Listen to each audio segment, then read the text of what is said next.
But yes, this is important for any visual novel. Most of them have some kind of like content warning, or at least some sort of like, hey, yeah, everybody's, there are some things in the game which need to be known. These characters are 18 years or older. It's a work of fiction. Don't read too far into it. But we are technically being asked to refrain from featuring over 3 hours of gameplay. Content uploaded online should also refrain from spoiling any endings. So that's why we're not going to be doing like a full playthrough of this, because they want to make sure that, I assume at least, you can experience the game for yourself without any spoilers. But this is the title screen! Isn't it so cute? It has been quite some time since I've actually played a dating sim. But it's February. It's the month of romance. It's time to change that. W title screen, right? Like, it's just, look at the art. It's so beautiful. What if you save up your points that only make me play Dark Souls but also make doodle blob noises? You'd need a lot of points juice, and I'm pretty sure you're completely out. So you're gonna have to do a lot of saving to get anywhere close to that. Unfortunately, with the options section, there is the ability to adjust individually. However, I can't find a way to make them like say anything to actually adjust the lines here. So I'm going to stick with the default voice volume at max for now, and if there's any changes that I have to do, I can do them while we play. I did bump the text speed up already, and I am pretty sure I moved the music volume down as well. Is the music sounding like it's a decent volume? Like, can you guys hear it right now while I'm speaking? If not, I can try bumping it back up a little bit, but it seemed kind of loud when I first had the game pulled up. Music sounds good. Excellent! Okay. Husband sneaks in and refunds your points after you spend the redeems without me knowing. If he does that, then I don't know, I'd have to figure out a good threat. Nah, but I'd be angry. No cheating the system. But alright, if everything is sounding good for the music volume, and I don't know anything about the voices, it's time! It's time to start the game. Oh! We get to enter our name? Oh! Well, it seems like the default name is Celine, huh? That does seem kinda cute. Do I put lady? Nah, I feel like it's more personal if there's an actual name in these kinds of dating sims. So I'll just use the default name.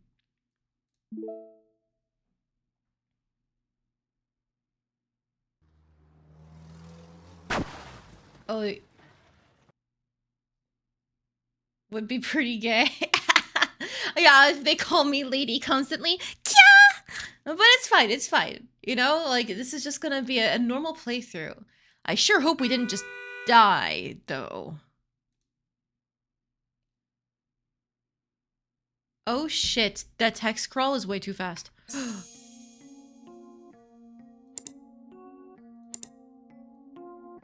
I didn't realize it would be that fast for the automated stuff. Is there a log anywhere? Oh, hey, we can check our phones. Rest early, good night. Or to eat on time. How are you? No problem, don't worry. Or that's maybe meant to be an I'm fine. So one thing to note, this game is technically originally written in Chinese. This is an English translation. So there are going to be some, as far as I know about the translation, some awkwardness to be had in how they translate certain phrases and stuff. But I think overall we'll be able to... Wait. Oh! Somehow I got into full screen mode by hitting my keyboard. Don't worry about it. So we can't send anything. Cool. But yes, I think we should be just fine with dealing with the English translation. We played Volcano Princess before it got the updated translation. I think we're fine when it comes to Chinese to English.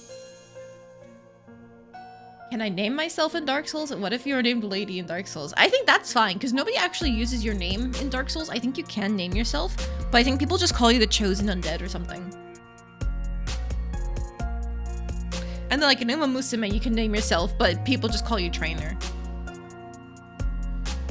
Alright, well, I don't know if there's any sort of log, so that's fine, I guess. Affection? Kya! Nothing in the gallery. Alright. How do I put my phone away? Did I break the game already? Right click is to save and load. What if I hit enter? Shift? No. Wait. I'm slowly hitting every key on my keyboard to try and find... That's how you hide the UI! It's the J key? No, it's the H key. Okay, F is for full screen. I found the screenshot button. I think it's P? No, O, I, L. It's one of those things.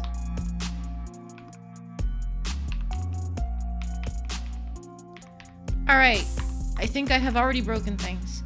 Let's just go back. Can I go back to the main menu? Ah, no, it saves with the phone up. Well.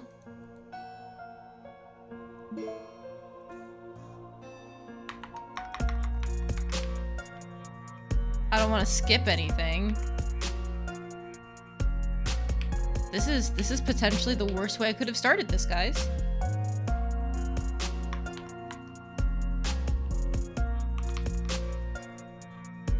Oh. Guys, I'm so stupid. There was a little thing with the power button right there this whole time, and I just didn't see it because I was looking at all of the UI and stuff instead. Okay. Don't worry about it. We had a bad dream. I jolt awake, my heart pounding against my chest. Sweat drips down my body like a waterfall. It's still dark outside. I keep having the same nightmare over and over again. There's no doubt about it. I haven't recovered from the events of that day yet.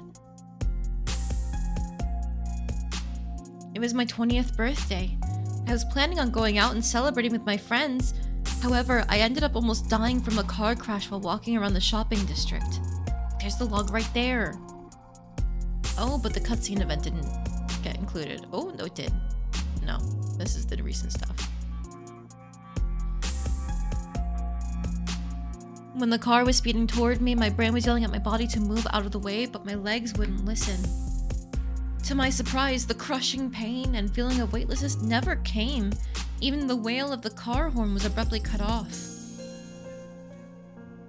Oh, hi! You're pretty! Oh my goodness! Whoa! A strange young woman suddenly emerged in front of me, standing right in front of the car. And miraculously, that car that was coming straight in my direction somehow stopped right in front of her. What's going on? No one could answer my question, but without her, I would have lost my life, doomed to be crushed underneath those tires. I tentatively approached her after catching my breath. Thank you, but let's not stand in the middle of the road. It's dangerous. She stood there motionless, her eyes shifting as I approached her. Hello? Hello? Okay, you must be supernatural. Alright, I understand. Worry not. They call me Phoenix. I stepped forth to offer thee my aid, as thou wast in the most perilous of situations. I see. Phoenix? What a weird name, and why is she talking like that? I have come to seek thee this day to resolve matters of the utmost urgency, so dire that they concern thine own life itself. What? My duty is to safeguard the Yon family for 1,000 years, yet thy life draweth near its end. Alone, I wield not the power to alter the course of thy fate. Thou wert meant to perish in that fateful collision, yet I spent mine own power to grant thee but 1 more year. Alas, bending the will of heaven doth consume my strength greatly. I must retreat into the mountains and resume my cultivation. Thou must seek out thy fated lover, for only they may save thee. Shouldst thou fail, none shall be able to save thee then. My fated lover? Wait a second. Are you saying I'm going to die if I don't find my soulmate? Phoenix nods. None of what Phoenix said made sense, but she had miraculously stopped the car and saved my life.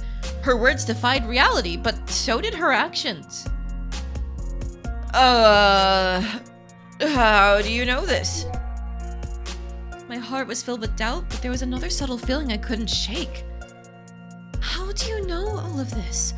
Who are you?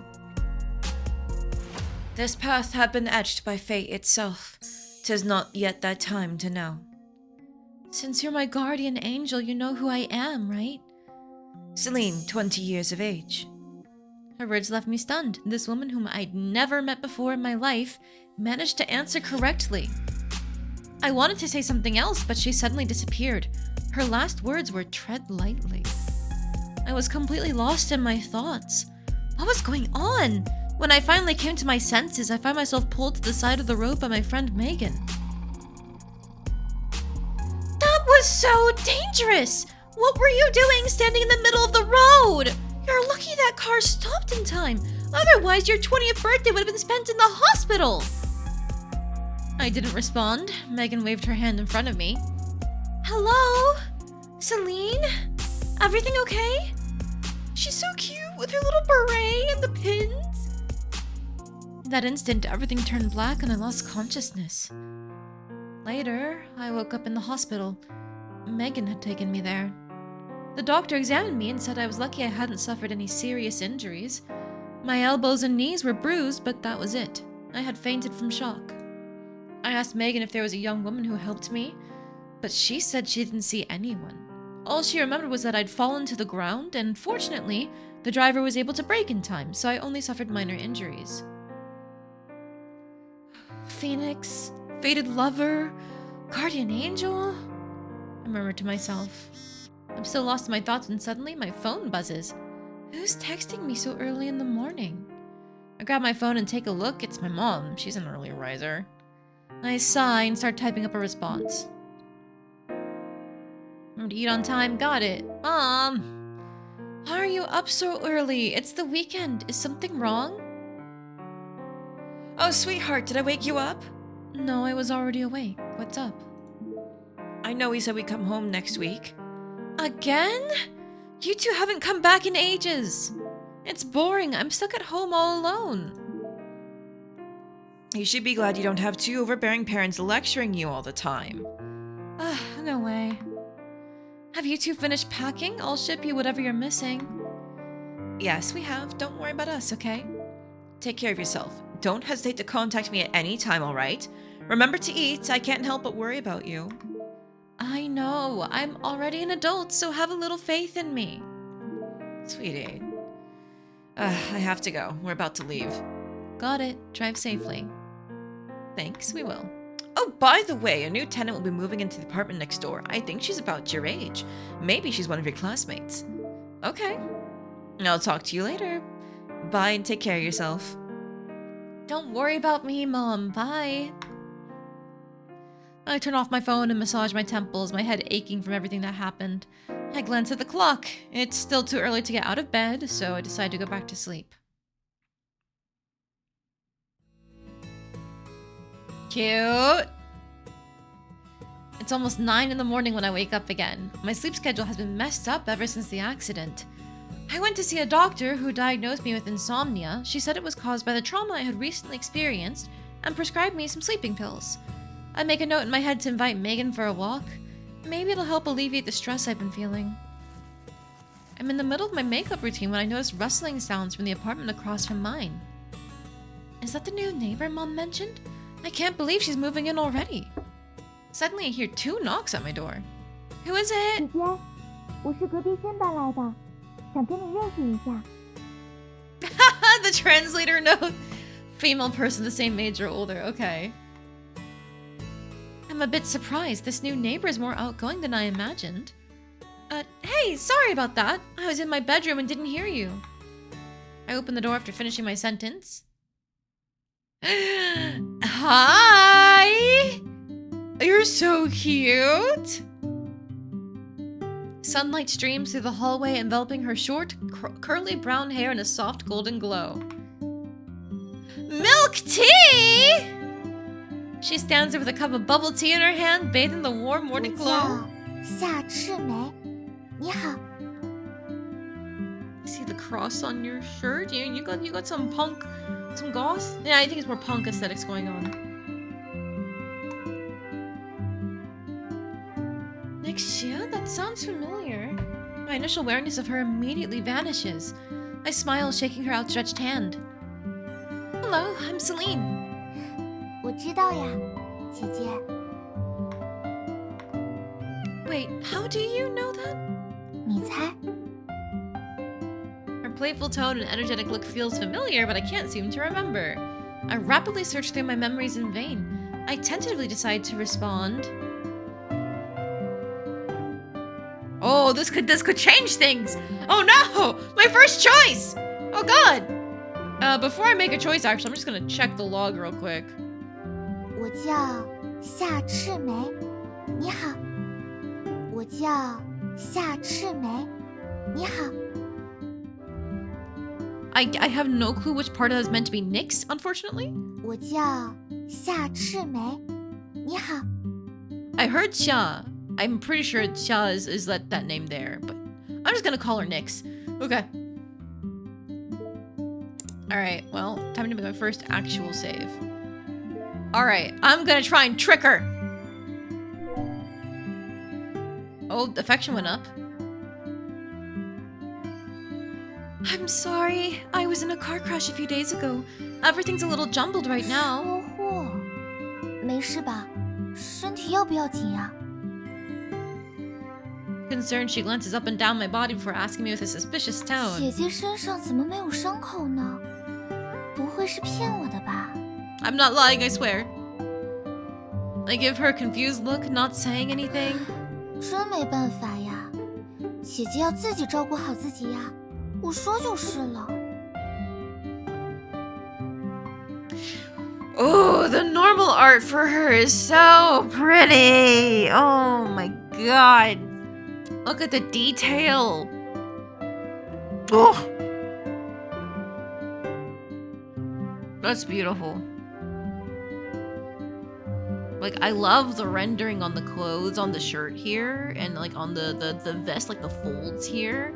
But like the headphones are really impressive with like the reflective material. Ooh, ooh, beautiful art. An uneasy silence lingers in the air. After an awkward pause, Nyx 没 continues 有印 speaking. 象了吗？我们小时候认识哦。 The childhood friends trope! Huh? Ah! Oh my god, she was so precious. Look at those twin tails. Her words seemed to flip a switch in my brain. The memories which had been sealed away by time all come rushing back to me. I can remember the sound of bright laughter, the noisy chirping of cicadas, and even the faded words on popsicle sticks. I know who she is. However, the person in front of me looks so different from the person in my memories. Hesitantly, I ask, Nixie? She beams, her smile stretching across her entire face. 你终于想起我来了，姐姐。 You've changed so much over the years. I didn't even recognize 毕 you. 竟这么久没见了，今天发现邻居居然是你，我也觉得好不可思议呀。 My body relaxes the moment I realize that the person in front of me is my childhood friend. I look at her, once again seeing this sweet little girl who used to hold my hand and call me, she's been saying this, 谢谢, I think is how she's been saying it. I'm gonna try and listen to this one more time. 毕竟这么久没见了，今天发现邻居居然是你，我也觉得好不可思议呀。你终于想起我来了，姐姐。姐姐, it's made kind of like a Z. 你终于想起我来了，姐姐。姐姐? It's kind of like a Z, actually. 你终于想起我来了，姐姐。你终于想起我来了，姐姐。 Okay, I think I see. It's like you kind of do have the J noise in there, but it's also like getting jumbled with like the TS. Is it how I'm hearing it? So Jijia, I think is how I'm gonna try and say that. How is the visual novel going? Good! We've met our childhood friend already. We've already been told the core conceit of the game as well. Concept of the game as well, which is we have a year to live. Find your soulmate or perish. So, yeah, I don't know. I'm liking the look of this one already, but I know there are more options, so I'm not going to try and choose yet. I'm sorry. What? Hang on. Evie! Evie! How dare you pick my husband's team? You don't want to see him play Uma Musume? What? I'm feeling so betrayed. I would have thought you'd pick my side. Come on! I can't believe this. Only Nashoba has my back. Both options sound funny, but Darks would be really funny to see how far I'd get.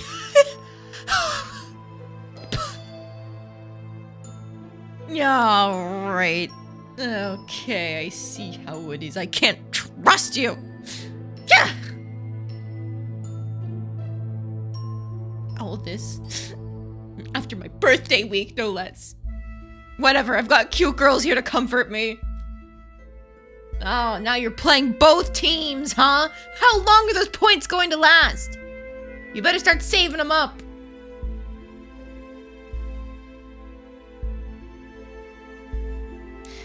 Anyways, let's keep flirting with her. Fate works in mysterious ways.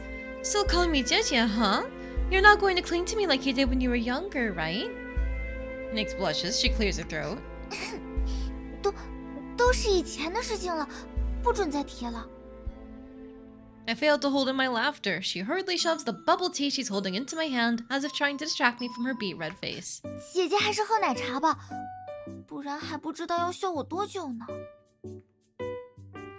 The world is so small. I can't believe I'm now neighbors with one of my childhood friends. It seems like my streak of bad luck is beginning to end. With a gentle smile, I say, I think it's key to... I'm saving again. I'm saving it like every fucking choice. I think this is a very friendly answer, but I think... I think I want to keep teasing her. This boba reminds me of the time you made a drink with muddy water and then pranked... 姐姐， I'm just kidding. You're even easier to tease than when you were a kid. 姐姐长大之后也越来越坏心眼了。 Look, I'm the mean one, not the main character. I'm sorry, girly. Before long, we find ourselves reminiscing on our childhoods. I learned that she moved to this city all by herself. None of her family lived nearby. She's 2 years younger than me, and she's all by herself in an unfamiliar city. I can't help but worry about her. Listen, you can contact me anytime if you need help, alright? 我很期待和姐姐以后的交往。 Already calling them dates? Dates? Does she mean what I think she does? We continue chatting and exchange Instagrams with a Z. Woohoo! Definitely. Oh, okay, there we go. I'm here, sorry to keep you waiting. Is that our friend? Aha, Megan! I look for the source of the voice and find Megan on top of the stairs, panting. Megan, you're here! 1 second, my new neighbor just moved in across the hall. We were talking. A new neighbor? 你好哦，我是夏赤梅，姐姐的新邻居。 Oh, hello! I'm Megan Lee, one of Celine's close friends. I often stop by her place to hang out. I think we'll be seeing a lot of each other from now on. 是吗？那你们的关系还真好，我好羡慕啊。 Well, we've known each other all throughout college. Nyx shakes hands with Megan, a smile on her face. Now that Megan's here, I say goodbye to Nyx, grab my bag, and head out. Oh, here, my husband ruined the Dark Souls moment when you looked in DMs. He said something about you drawing armor, so he ruined it. Well, it's not meant to be a surprise, because it's listed here in the point redeem, so that way people know what they're voting for. But he did say he was gonna try and bribe the chat by getting you to draw art if he wins. Chit. Of course he can't win on his own merit. He needs to bring you into it. Chit. Our I start making my way downstairs when I hear Nyx's voice come from 姐 behind 姐 me. I instinctively turn around. Nyx is looking at me, her eyes glittering. 路上小心，玩得开心啊，姐姐。 I respond with a smile on my face. Yes, and you be careful as well. Take a break if you get tired unpacking. Why was her voice echoing like that? Suspicious. Too bad for him, you hate drawing armor.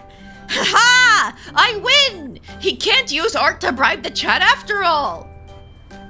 There's still a chance for me. There's still a chance. I can make my husband play Uma Musume! Yeah! The sidewalks are more crowded during the weekend than on weekdays. Megan and I have no intention of buying anything, so we slowly walk through the bustling shopping district. I can't believe someone has finally moved into the apartment next to yours. It's been empty for so long. It's nice to have a new neighbor. Maybe you'll need our help with something in the future? I chuckle, thinking of how clingy and childish Nyx is. I can't imagine myself asking her for help with anything. It's much more likely that I'd be the one helping her. I knew her when we were kids. She's 2 years younger than us. Wow, so she just turned 18? No wonder she looks so young. I can't believe she's already moved out to live independently on her own. That reminds me, internships are about to start soon. Have you figured out which company you'll be working at? That's a tough question. I sigh. Megan has reminded me of the biggest problem I'm currently facing: getting a job. Internships aren't that easy to find. Ocean City is an economic hub. There are lots of opportunities here, but it comes with its challenges. An internship at a good company would make my resume stand out after graduation. My grades are good, but everyone else applying for the good internship positions are also incredibly talented. But I still want to get an internship with... I guess... Wanyu? I'm gonna try and say that as. I can't give up before I even try. Wanyu is a big internet enterprise in Ocean City. Its recent projects have been leading the way in innovation. Plus, I've heard they pay well. It's the company I want the job with the most. Wanyu, I heard the company's pretty hard to get in. Well, you won't know until you try. Don't worry, I have backup options if that doesn't work out. Oh, I'm not surprised. You're always prepared for whatever might come. I keep up the smile on my face. Megan grins and playfully shoves me. I return to my apartment after saying goodbye to Megan. What Phoenix had told me a few days ago about finding my soulmate still feels like a dream. I'm lost in thought, and before I knew it, I'm already standing in front of my apartment. There seems to be someone squatting near my door, her frizzly hair bobbing up and down. Nixie? She lifts her head at the sound of my voice. I'm not sure if it's my imagination, but the lights in the corridor seem brighter the second she looks 你 up. 回来了。 Yeah, I'm back. What are you doing at my front door? Do you need help with something? She smiles and shakes her head. 没有呀，我只是在等你回来而已。 Like a lost puppy! You were waiting for 等 me? 不及想快点见到你吗？只好蹲在你家门口。有没有吓到你？ She did scare me, but seeing the tears welling up in her eyes, I softened my tone. No, you didn't. Why don't you come in? You should text me next time. I'll come home earlier. I open the door. She follows me closely into my apartment. She reminds me of an excited puppy eagerly wagging its tail. Oh man, I can't wait to see how this goes wrong. Stop! What am I thinking? 哇，姐姐家里好干净啊，我家里还没整理好呢。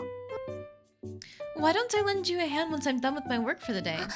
不用了，我自己整理就好。乱糟糟的样子被你看到的话，才是丢脸丢到家了。 Don't worry about it. I'm sometimes too tired to clean up and my place ends up being a mess too. It's no big deal. You just moved in today. It's perfectly normal for your apartment to still be a mess. Nyx leans in and winks, her eyes betraying a smile. The sunlight reflects off of her dark red pupils like 那 jewels.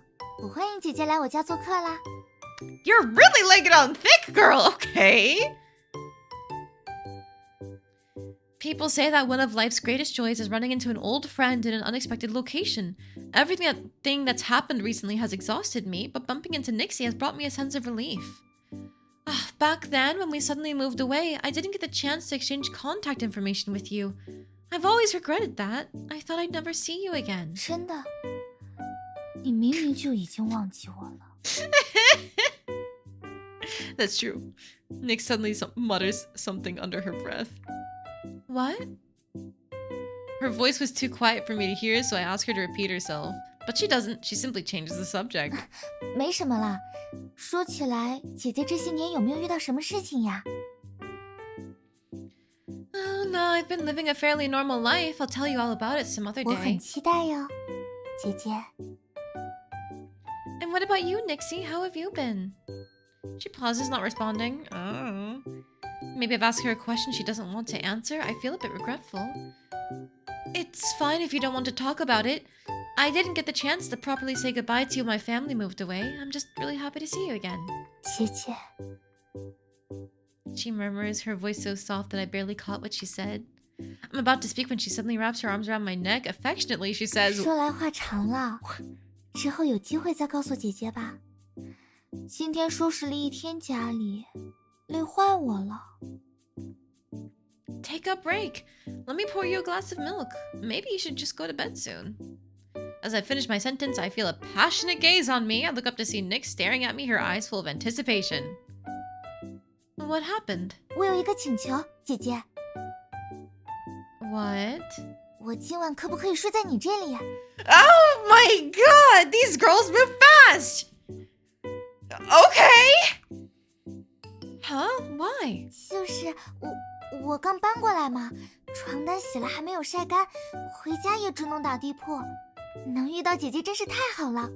之前还在想，我睡不惯地板失眠的话该怎么办？收留我一个晚上嘛。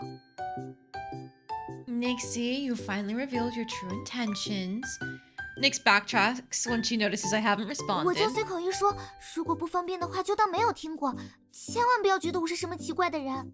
I don't think you're a weirdo, I just think you're being very forward. I mean, not that that's a bad thing. I sigh. Oh, don't act like this is a problem. I don't think you're a weirdo. 那姐姐是同意了吗？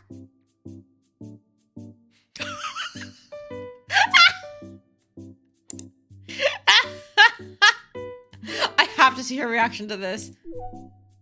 Okay, well, she liked that. My bed's a little small. We'll have to squeeze together. 给我安排客房就好了。姐姐在想什么呢？ That's what I meant. The bed in the guest room is quite small. The guest room has been unoccupied for a very long time. Everything in there is covered in a thin layer of dust and needs to be cleaned.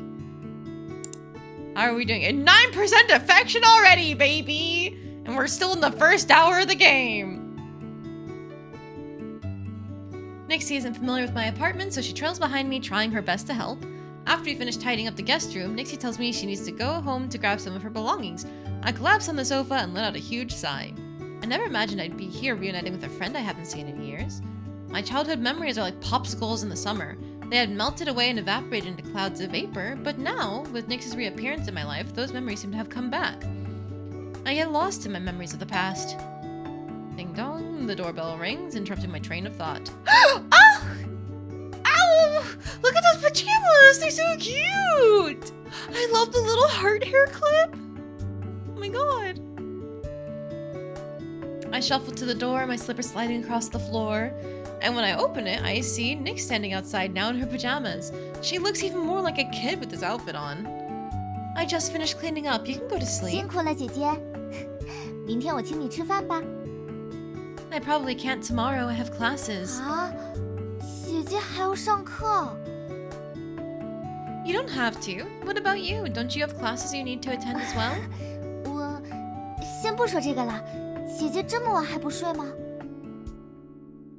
Nixie doesn't seem to want to talk about it, so I don't press for more details. She heads toward the guest room. Before heading in, she looks back at me and waves a smile on her face.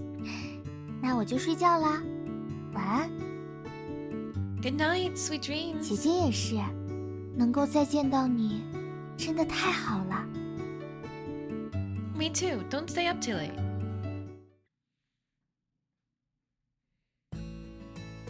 When I wake up the next morning, I notice that Nix has already left the apartment. There's a sandwich on the table. Next to it is a note. Hey, 姐姐, I had to leave early, but I didn't want to wake you. Remember to eat breakfast. Oh gosh, what would be like a proper voice for her if I ever have to read notes like these in the future? Her voice actor is actually kind of higher pitched, so have Selena's like about here, very close to my normal voice. So maybe I'll go a little lower? Hey, Zizia, I had to leave early, but I didn't want to wake you. Remember to eat breakfast. I didn't expect a clingy kid from my childhood to prepare breakfast for me. Nixie's sandwich is much more delicious than I could have ever expected. I still remember Nixie as a clumsy little kid, but it's obvious she can survive just fine on her own.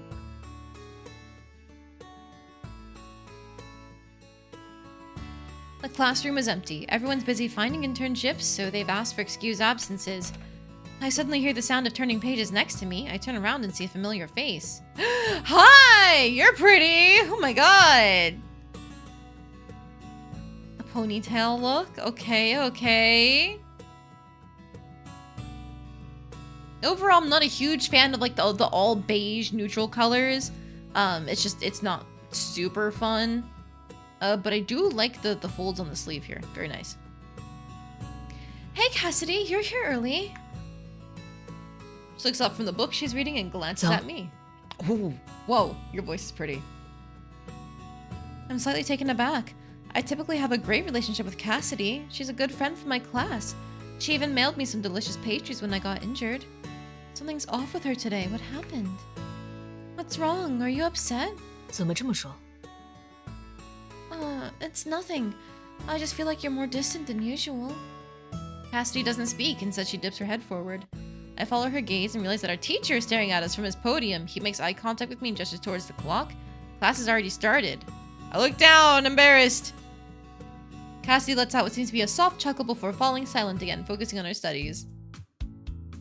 Ow! Look at the TVs! They're so cute! We've taken another class with this teacher before, and he's very easygoing. Since this class is mainly juniors, only a few students actually show up. He's not surprised. He even makes a joke about the number of students absent before diving into the course material. He keeps calling on me to answer questions, perhaps due to the fact that not many students are present today. I feel a bit dazed after answering several of them in a row. He suddenly asked me to explain a technical term. I'm completely stumped. In my confused state, I notice Cassidy quietly shifting her notebook in my direction.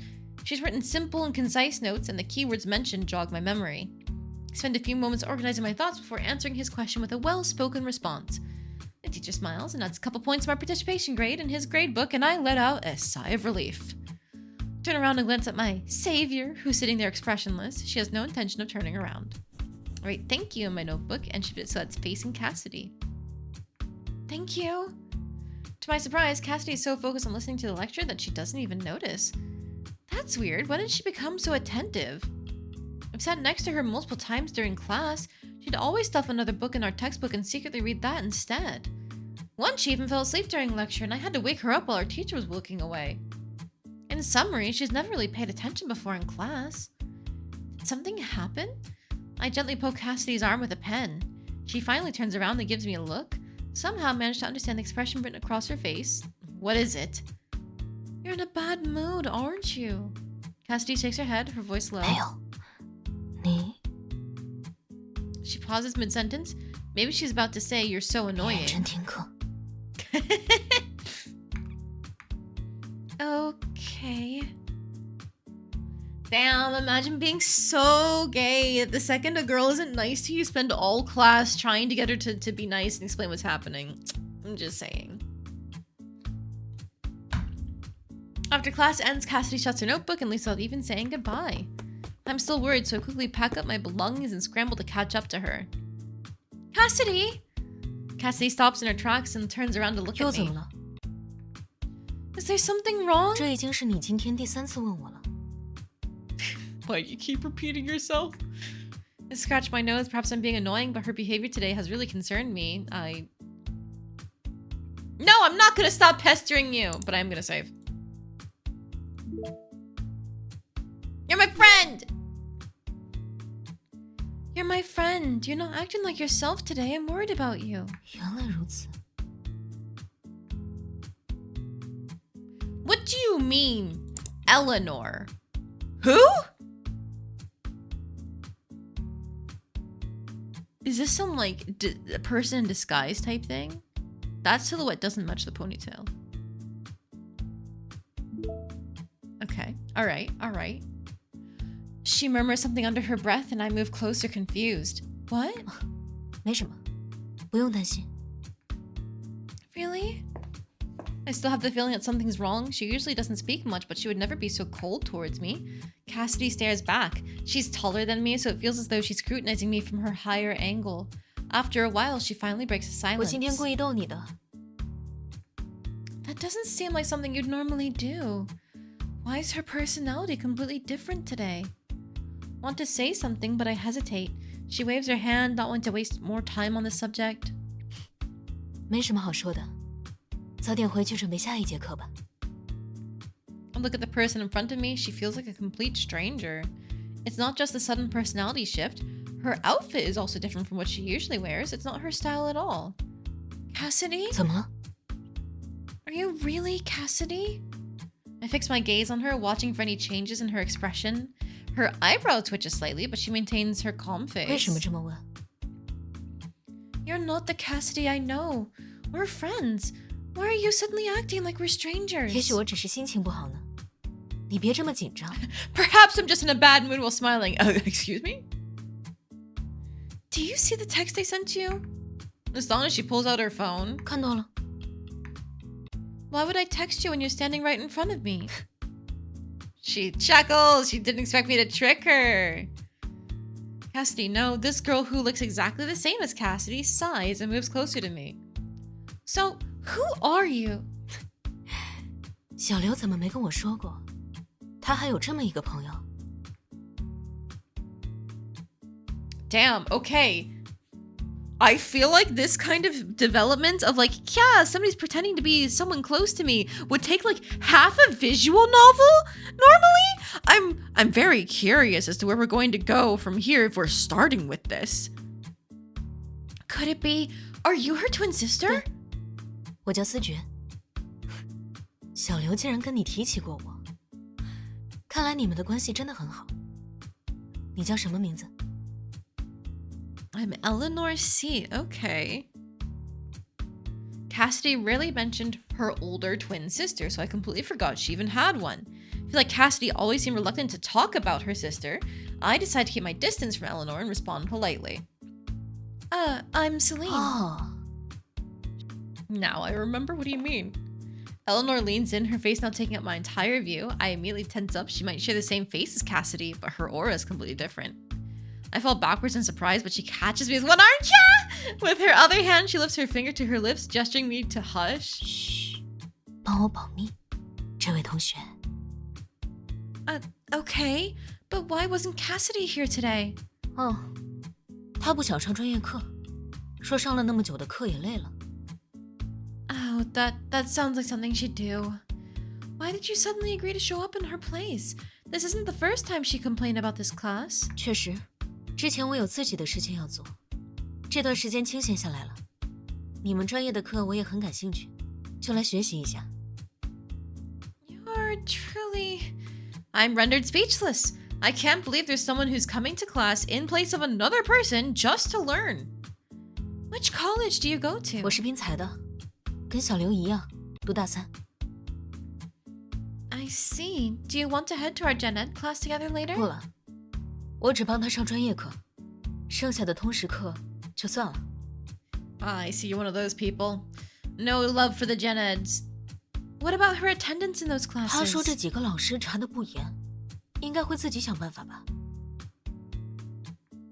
I'm rendered speechless once again. Eleanor bursts into laughter.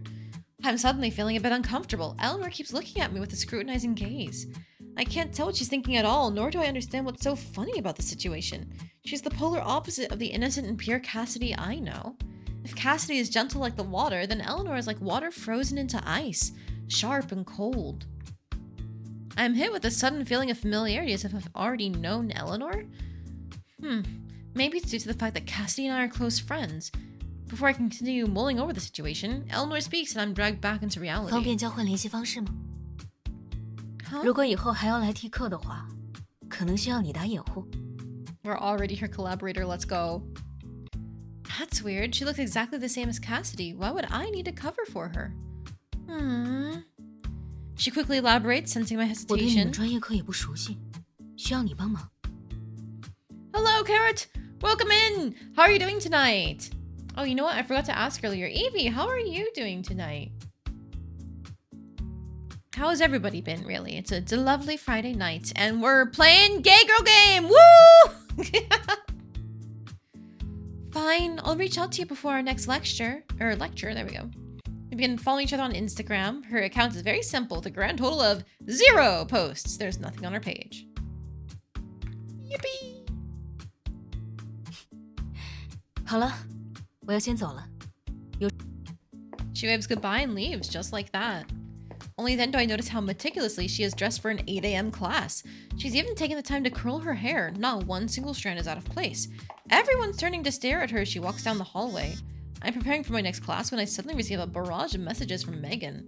I hurriedly begged one of my classmates to help me sign in for my gen ed class before rushing to meet Megan at our usual spot. Our usual spot is actually just the student council room. Megan had eagerly fought for a position on the student council, but now she occasionally complains about how she regrets doing so. The tasks are particularly tedious, and every position other than that of the president holds little to no value on a resume. It's a thankless job. I occasionally help out as well. It helps fulfill the school's community service requirement. How does it feel to be back on campus? It's fine, but something happened. What? What happened? Tell me! Your ears perk up. She's a gossip at heart. She immediately drops her work and rushes over, wanting to hear the story. For the sake of getting in good with one of the girls, I think I'm not gonna tell her. Yeah, I figured. Cassidy wasn't feeling well today. She was completely exhausted during class. Oh, I see. Cassidy also isn't feeling well? Also, who else isn't feeling well? Me! I'm stuck writing whatever this is! I'm recovering from a cold, Evie. Head isn't hurting as bad. Glad to hear that, at the very least. Keep taking it easy, though. You don't want to push yourself too hard. It's still soup season. Have you had the chance to eat any soup for your cold? I know that's what I default to if I'm not, like, if my stomach can handle it, I like to eat soups. But if not, then I go straight to, like, just plain rice and bread. And that's about it. Student council work isn't difficult, just tedious. We work on and off the entire morning and finally finish most of the tasks. Not only did I attend a lecture this morning, I also had to do work. I let out a huge sigh, feeling bad for forcing my brain cells to work overtime. Student council should pay me for this. I'm not even an official member. Don't worry, I'll ask the president about it before I graduate. Don't feed me false hopes. Listen, you're gaining valuable work experience by helping out the student council. Your future job will be a piece of cake. You can use the lessons you learned from helping us in your workplace. Megan clearly knows she's making stuff up. The more she talks, the weaker her arguments become. She's been overwhelmed with work recently. Without my help, she'd have passed out from exhaustion. I don't have the energy to argue with her. I agree to continue helping her in the afternoon. When I come back in the afternoon, there are more people in the student council room. I can even hear chatter from outside the door. Megan, I'm here.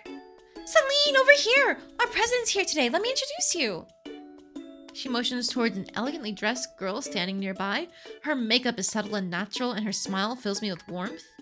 Oh my gosh, you're pretty. Oh my god, look at those earrings.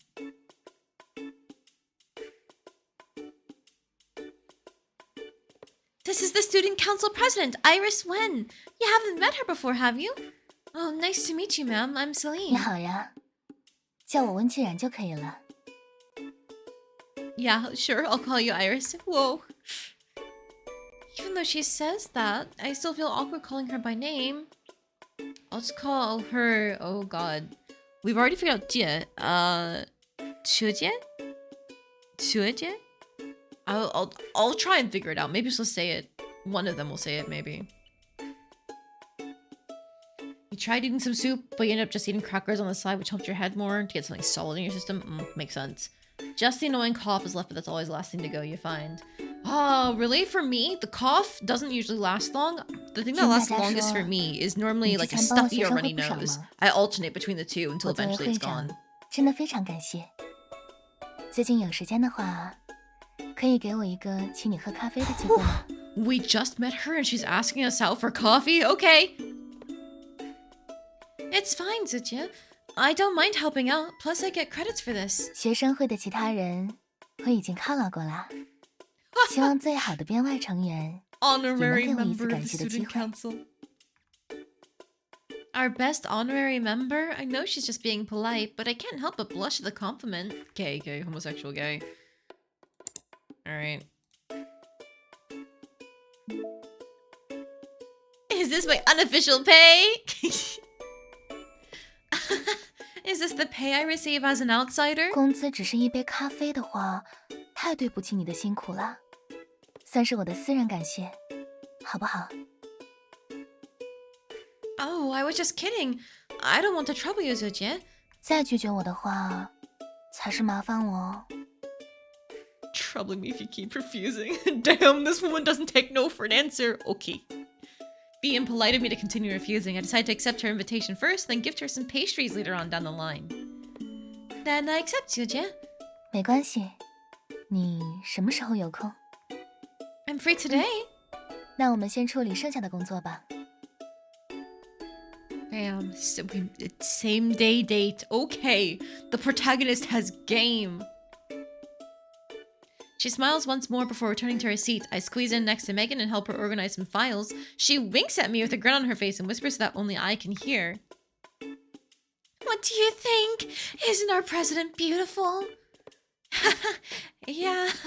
Her grades are also amazing and she's super popular. She has it all. I nervously glance around, worried that Iris might overhear our conversation. Fortunately, she's focused on the laptop in front of her. I let out a sigh of relief before whispering back, "Focus on your work and mind your own business."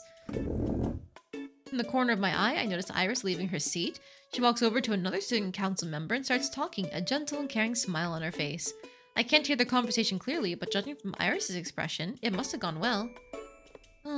So she's like this with everyone? Oh, are you still looking for an internship? How's it going? Did you submit your resume for Huanyu yet? No, I don't have any relevant work experience. I'll probably get rejected. Don't be so sure. Do you have a plan? Not yet. I'm taking it one step at a time. Our gazes meet. We both let out a sigh, foreseeing the future bumps in the road. I almost fall asleep organizing the files. It isn't until after I leave the student council room that I remember I'm supposed to be meeting Iris for coffee today. I didn't even ask her for her number. I don't want to miss this opportunity, so I hurry back. Iris has already left, but on her desk was a small card with a QR code and a string of numbers. Pick up the card. On the back, she's written, "I guess you forgot. You can contact me via Instagram." Oh, no! Oh, but there's a sweet fragrance lingering on the card. The scent reminds me of her, gentle yet dignified. For some reason, I suddenly feel anxious. I scan the QR code and sure enough, her Instagram page pops up. She follows me back almost immediately, then she sends me the location of the coffee shop and a message.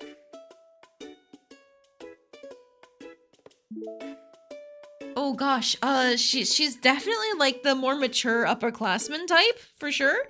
So we're gonna go a little bit lower than we did for the childhood friend. Could we meet here? Oh, that's cut off. I can't believe you predicted me. Or I can't believe you predicted this. You're incredible. How'd you know I'd forget? I left in such a hurry that it completely slipped my mind.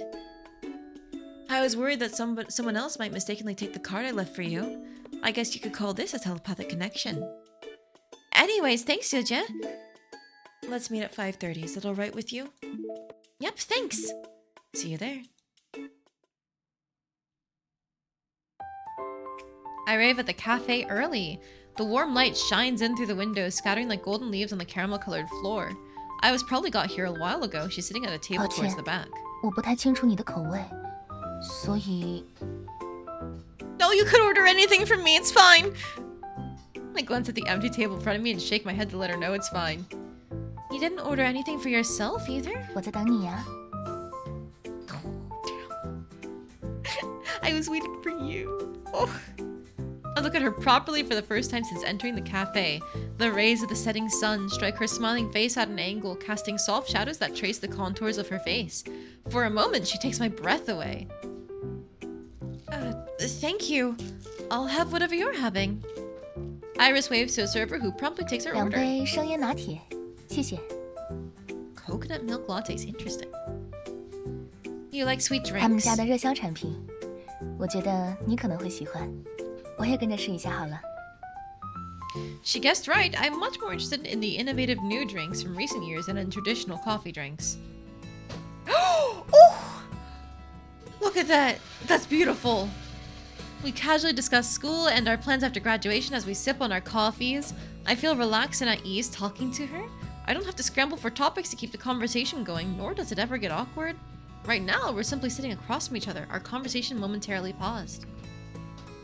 I'm once again entranced by her perfect smile and I take a sip of my latte. The cafe's record player is playing classical music, the melody seamlessly filling the silence. 我听说你想去环宇实习， Yeah, I'm hoping to get an internship. 有点难度呢。据我所知，环宇现阶段对于实习生的需求并不是很大。 Iris's words make me feel as though a bucket of ice-cold water was just dumped over my head. I already know this, but hearing it still makes my heart sink. I know. I have some backup options if Huanyu doesn't work out. 如果你真的很想去环宇的话，或许我可以帮忙呢。 Huh? Really? I wasn't expecting such a pleasant surprise. My eyes widen in 不用 disbelief. 这么惊讶啦，我曾经在环宇实习过，也许能当你的推荐人。不过，我虽然可以帮忙，但他们平时也会留意高校里的人才，符合公司需求的在校大学生还是很有机会的。我看了你在学生会参与的项目，都在校内取得了不错的成绩，一些策划思路也很符合互联网公司的调性。 Her lips move, but her words barely register. I'm so in shock from happiness, my brain completely shut down. According to her, I have a chance of interning with Huanyu. I don't know how much of an internal recommendation will actually help, but Iris's analysis and praise leave me feeling lightheaded. Her acknowledgement of my potential makes my heart sing with joy. Ooh, ooh, ooh, ooh. Interesting choices. All right. Already going up to a page full. Okay. I should be the one buying you coffee. Thank you so much, Zidja. I'm very happy. It feels wrong to have you pay when you're helping me land an internship. Why don't I treat you instead, Zidja? 原来介绍工作只值一杯咖啡啊！ No, that's not what I meant. I just wanted to thank you. 确实是这样的。不过这杯咖啡的初衷，只是我想要感谢你而已。看来你想感谢我的话，只能等下次了。 Oh my god, we got a coffee date with our first hour meeting her, and now we have another follow-up date already scheduled. Holy shit. Okay, I'm really grateful, Zidja. Let me know where you'd like to go. Anywhere's fine. 总之，虽然给你争取名额， probably 但只是一个展示能力的机会，还要通过环宇的面试，应该没问题的吧？ Yes, I'll work hard to prepare. 我相信你。 Zidja, why are you helping 你 me? 帮了学生会那么多忙，一杯咖啡怎么够呢？而且，作为学姐的话，在能力范围之内帮助一下优秀的学妹， She said 也 it. 没什么问题吧？ Not mute. Let me go back to log. 你帮了学生会那么多忙，一杯咖啡怎么够呢？而且，作为学姐的话，在能力范围之内帮助一下 Okay, 优 it 秀 is 的学 closer 妹， to Zidja. 也没什么 Okay, 问题 okay, 吧 okay. Gotcha. 不过， She suddenly winks, her words mysterious. I start absent-mindedly swirling the coffee with my spoon. The cup clings and clangs, but I don't notice the crisp sounds at all. She flashes an amused smile from across the table and 你好像很 teases. 紧张呀，学妹。 My hand stiffens. I stare at her. Is it really that obvious? 因为你搅拌的是我的咖啡哦。 Oh no, we're a bit of a girl failure, huh? I abruptly pause, slowly lowering my head. It's my cup of coffee that I'm 开个 stirring. 玩笑，别太在意啦。I let out a sigh of relief, but I'm still feeling quite nervous. 好了好了，不逗你了，我把他们 HR 的联系方式给你。Okay, thanks, Shuja. 不过他们那个总经理好像比较严格，如果面试的时候碰到了，你回答问题要谨慎点。Huh? 小心点总没错的啦。职场如战场，如果遇到什么问题的话， Workplace is like a 随 battlefield. 时可 Oh 以给我发 god, 信息哦。 okay. Maybe I don't want to work at this company. Jesus Christ. Thanks, Shuja. I meet up with Megan after saying goodbye to Iris while she's complaining about being pulled away by a teacher and missing out on her coffee, adding, my phone suddenly buzzes twice in my pocket. Who is it? I don't know. 1 second. Take my phone out, and to my surprise, it's from Eleanor? Image!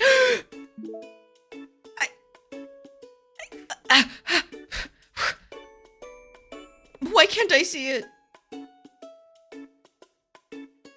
I don't think I've had to voice her yet, so she's definitely getting the lowest voice for sure. Sorry to bother you, Celine. Would you happen to know what this means? Why are you doing her homework? Why are you doing her homework as well? I found the homework quite interesting, so I decided to help Cass. It's not like she wanted to do it anyways. You really love learning, don't you? Oh, I'm jealous. Are you jealous that I'm helping Cass? No, of your enthusiasm for learning. Are you really Cassidy's sister? You're like the polar opposite of her. Why do you say that? I've never seen anyone make so much effort. Oh. I'll take that as a compliment. Let's return to my question. Please explain to me what this means. I helplessly let out a sigh before typing out a long string of words explaining what the comment means. We're in our 3rd year, so teachers make their comments as concise as possible. It's completely expected for Eleanor, a newcomer, to not understand. After I hit send, she thanks me and leaves it at that. She must be studying on her own now. Someone was asking me about the homework. Let's keep going. Okay. We walk towards the school gate, but we unexpectedly bump into a familiar face. Ah.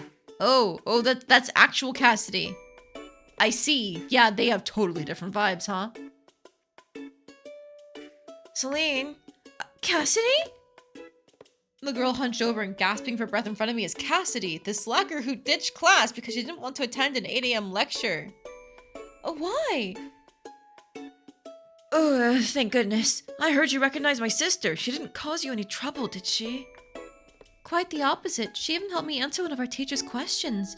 You, on the other hand, I was so worried when you didn't show up to class. Sister? What sister? Keep it down. Well, my twin sister Eleanor attended one of my classes for me this morning. What? Dang, I'm so jealous. It's just a one-time thing. After my sister came home, she told me she met an interesting person. She thinks you're special. Huh? I'm taken aback by her words. I didn't expect Eleanor to describe me that way. My sister has a strong personality. I was worried that she made you feel uncomfortable. I'm so glad you two managed to get along. Thank God. Cassidy's being quite dramatic here. Sorry, Celine. I didn't want you to get involved. Oh, don't worry. It's fine. Cassidy smiles and nods. Let them worry about their own relationship themselves. We should stay out of it. Have you eaten yet? Are you tired after running all the way here? Let's go grab some food. Wait, is Megan sliding? What do you want to eat? Barbecue? No, that's too oily. What about Japanese food? Celine just got back. We can have dinner today. Why aren't you saying anything? You're too close. I need to catch my breath. I try to muffle the chuckle that comes out of my mouth. I really want to join them for dinner, but Iris just offered me the opportunity of a lifetime. I need to prepare for my interview. You two enjoy your meal. I need to finish up something. I'm going home. Megan waves goodbye. I wave back. Bye. See you later. That's right. You take that girl's arm. Celine! Cassidy shoots me a pleading glance before I turn around to leave. She looks like she's being kidnapped. I chuckle again and head back home. You go, Megan! Go get your girl! Let's go! Who needs to worry about the best friend being alone when she's already got her eyes on someone? Let's fucking go.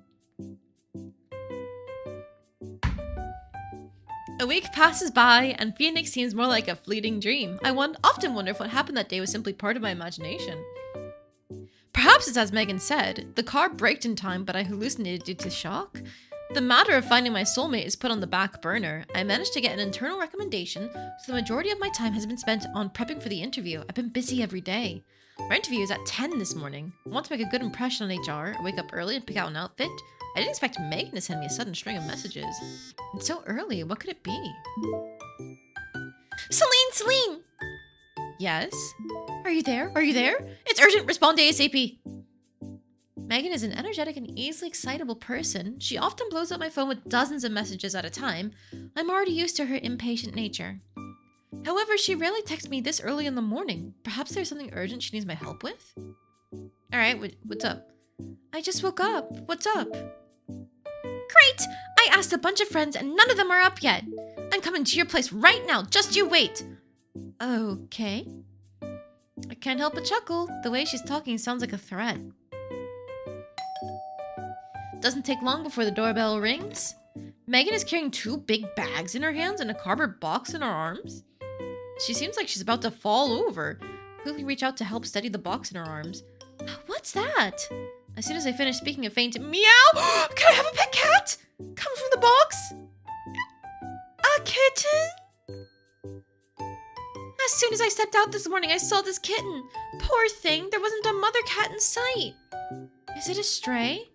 I'm not sure. I'm in a bit of a rush today, so I just put it in the box for now. There can only be one four-legged creature in my house. I really can't take it in. You have a pet?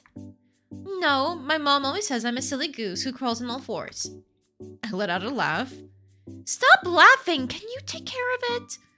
I live alone, but the cost of keeping a cat is quite substantial. Yeah, it is, Celine, especially if the cat has health problems. It's fine, it's cool, we're good. Plus, I'm not even sure I can take good care of it. A kitten needs proper love and affection. I hesitate. The frail kitten in the box carefully reaches out its paw, gently placing it on my wrist. Its amber eyes stare at me pleadingly. My heart melts. Oh, cute! Oh, how am I supposed to refuse when it's looking at me like that? Am I about to become a cat lady? Oh, fine. I'll take care of it. Megan looks at me gratefully. If she wasn't in a rush, she might have started crying. Oh, I'm so glad to hear that. I bought some things for the kitten, including deworming medicine and cat food. Use it how you will. By the way, why are you up so early? I have an interview with Yuri today. Today? I hope this doesn't affect anything. I'm so sorry. Why don't I go with you? It's okay. I'm prepared for it.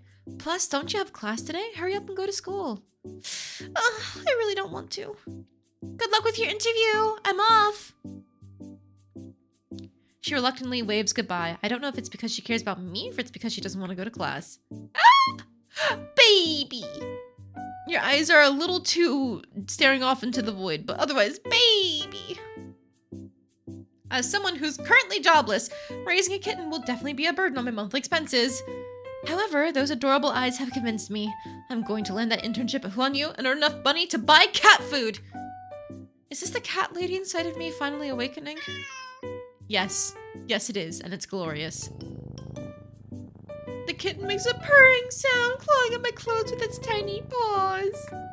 There's some time left before the interview. I closely inspect the tabby cat in front of me. It's incredibly docile, even nuzzling against the palm of my hand with its tiny pink nose when I pet her. It's not scared of people at all, so perhaps it was abandoned by its previous owners.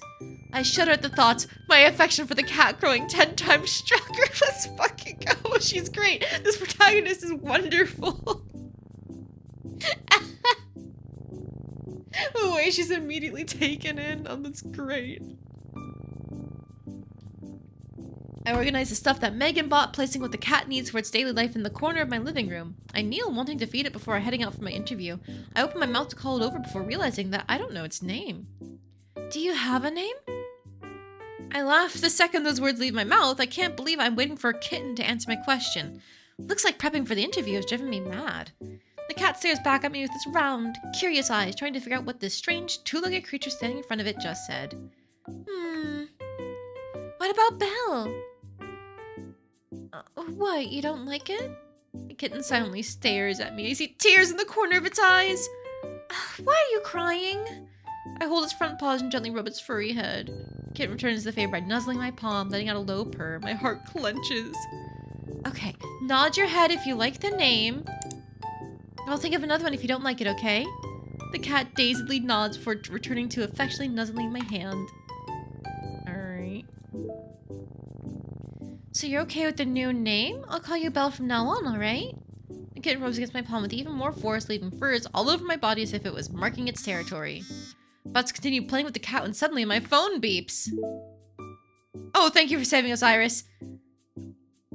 Is your interview today? Good luck. Okay. Alright, this probably meant to be more like a thanks. Oh, there you go. Oh, maybe it's meant to be like a yes, like is your interview today? Yes, thanks. I'll do my best, yeah. Thanks, Shuja. I'll do my best. Why don't we grab lunch together after everything's done and over with? Oh, it's my turn to say thanks. It's my turn to say thanks, my treat. I'll eagerly await your good news. Good luck.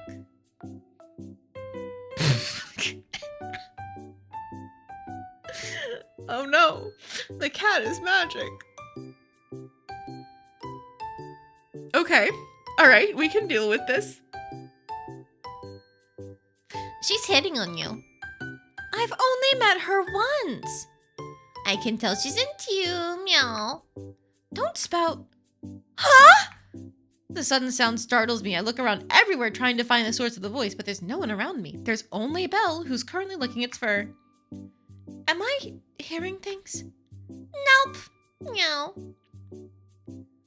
What is going on right now? Am I hallucinating because of all the trauma I've experienced? The stray cat I took in can speak. To me, that's... no. Anyone would find that weird. I sharply inhale. My voice trembles as I ask. Belle? Were you the one speaking just now?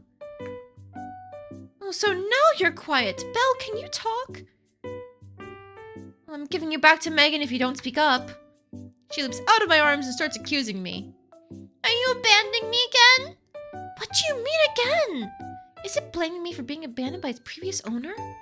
I shake its head and accept my fate, hugging it in my arms. No, relax. I'm going to take good care of you. I won't abandon you.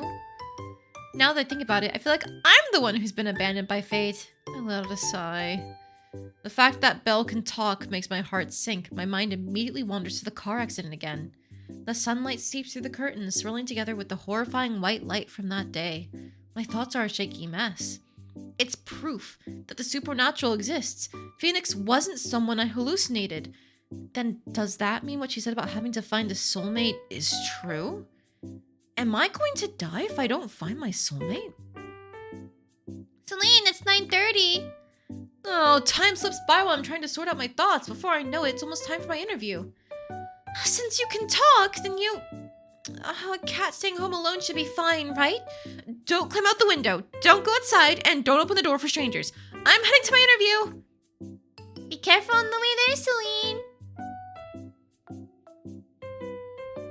I slam the door shut. I don't have much time left. I decide to hail a taxi.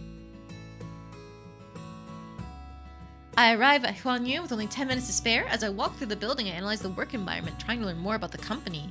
The employees walking by me don't seem to be in any rush. I peer through the glass door. They seem to get along. The work environment seems amazing. My admiration of Huanyu goes up. How was it?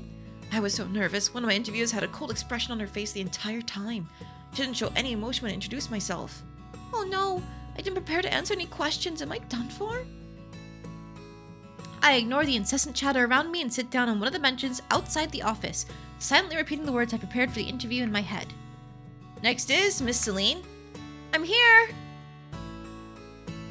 I respond and follow her into the conference room. Surprisingly, the ambiance isn't as tense as I expected it to be. HR gestures, yeah, for me to sit down, and I obey. Hello, my name is Celine. I am majoring in management at Ocean City University. Thank you for meeting with me today. After I introduce myself, the interviewer simply smiles and nods. They don't follow up with any questions, instead carefully flipping through my resume. I sense someone's eyes staring at me. I turn my head, making eye contact with the woman sitting in the middle. Oh, hi, you're pretty. You must be a bit older if you're running. I assume you're the CEO, right? Like they were talking about the stern lady or something. She's dressed in a sharp suit, her expression cold and composed. Her unsmiling face radiates an intimidating aura. Our eyes meet briefly before she slightly frowns and looks away. My heart stops. Did I wear the wrong outfit? Did I show an unfavorable expression on my face? Miss Celine, we've reviewed your resume. We have a few questions we'd like to ask you. It's time. I sit up straight, carefully observing the interviewer's expression before formulating the words in my head. In the corner of my eyes, the woman who had just frowned. My heart skips a beat. I let out a sigh. I don't know what the results will be, but what I do know is that I've tried my best. Miss Celine, we're satisfied with your resume. 你认为比起其他应聘者， Ooh, 你有什么 okay. 优势？ She's cutting straight to the point. Older, probably about 29 or 30 based on CEO romance webtoons you've read. That's probably almost exactly it. You know what? Hang on.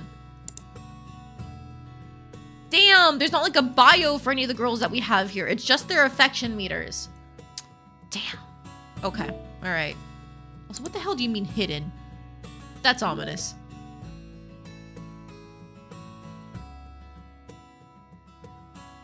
A voice suddenly interrupts the interviewer. I trace the sound back to the woman I just made eye contact with. She looks at me with a calm gaze. I feel as though I'm being judged, as if she's able to see right through me. Luckily for me, this was one of the questions I prepared for. I respond smoothly with a prepared speech. And so, I might not have the experience that others have, but I believe newer companies like Huan Yu need employees that are new to the industry, eager and ready to learn. I believe employees like me are better suited to meet the needs of Huan Yu. The woman's expression doesn't change after I finish speaking. She only nods and focuses on reading my resume. I can't tell if she was satisfied with my answer or not, but I assume from her eyebrows furrowing that her first impression of me isn't good. Alright, thank you. I'll notify you within 3 business days of the results. I nod and leave the conference room. Before I exit, I once again feel that piercing gaze staring right at me, like thorns stabbing into my skin. Oh, could she be the CEO that Iris mentioned? I take a deep breath, savoring the air free of the suffocating atmosphere inside the room. I stand outside, trying to collect myself. Okay, but now we can have lunch with Iris! Yippee! Yay! Woohoo! I definitely failed that interview. I can tell from the interviewer's reaction. My heart fills with guilt. I've let down Iris, who went out of her way to get me this interview. I enter the restroom and almost immediately exit once I notice who's also inside. Standing in front of the sink and retouching her makeup is none other than the stern interviewer I just met a few minutes ago. She glances at me, obviously noticing my presence. It's too late to hide or run away, so I pull myself together and manage a greeting. Hello. She nods. Her intimidating presence reminds me of a strict teacher. I silently begin praying and stand next to the sink beside her. I look into the mirror. My face is covered in sweat from how nervous I was. I absentmindedly hover over the sink, ready to wash my hands. She suddenly lowers her head as if trying to tell me something. I can't figure out what she's trying to imply. I step in her direction, wanting to ask her about it, but she simply sighs. Oh? Hello? Okay. Huh? 别动， Hello? What's wrong? She suddenly leans in, flustered. I'm completely unsure how to address her. She seems to notice my nervousness as I stammer. 叫我奇异就好了。 Hello, Victoria. Okay, executive. Oh, shoot. Is it Chi? In Chinese for Q noises? I think it is. Crap, I suddenly referred to her as executive. I don't even know if that's the position she holds. What if she's not the CEO? She doesn't say anything. Instead, she sighs, expression on her face softening. She gently tugs at the hem of my shirt before wiping it with a paper towel. I look at her confused before finally realizing there's a tuft of cat hair stuck to my shirt from when I was playing with Belle this morning. A thought suddenly crosses my mind. She looked at me with absolutely zero expression on her face the entire time. She's not a germaphobe, is she? Has the tuft of cat hair left a bad impression? Does she think I'm uncleanly, that my appearance is unkempt? I almost burst out into tears on the spot. This is such a disaster. I'm done for. I have no clue how I'm supposed to respond here. She's so nice as to do this for me. I will just try to explain what happened. I'm so sorry. That was a complete accident. I'm sorry for troubling you. Victoria doesn't speak. She continues looking down. She seems to be greatly offended by that tuft of cat hair. I'm really sorry. I'll be more careful next time. Assuming I get a chance to come back here. Cat hair stuck to my shirt refuses to leave me no matter how hard Victoria wipes, completely overwhelmed. All I can do is look down at her as she's attentively trying to clean my shirt. Victoria seems to be stuck in a dilemma. Her movements abruptly pause. I know she's not touched the cat fur directly with her hands, even once. Executive Chi, you don't like cats? She pauses. She suddenly realizes that her actions have been somewhat rude and apologizes. 我有些看不下去。 这才 She's allergic. I quickly pick up the hair, my fingers briefly touching hers. They separate in a split second. A thought bubbles up inside of me. Perhaps she's not as cold and stern as I previously assumed. Victoria's the one to break the 感觉 silence. 怎么样？ Huh? I stare at her confused before realizing she's asking me about the interview.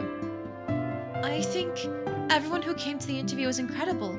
They probably know more about the field than I do, and they have plenty of experience. And what about you? I don't know what I have to offer. I'll gain more experience working here. Executive Chi, I promise to work hard and slowly gain more experience working 公 here. 司， Yes, I strongly believe I've passed the interview. 你倒是信心满满。 I shouldn't be too negative and full of self-doubt in front of an interviewer, but I also shouldn't be overly confident. I'm no longer filled with nervousness. I calmly meet Victoria's gaze, not willing to miss any expression that might cross her face, even for a second. But nothing comes. She's as expressionless as 回 always. 去等通知吧。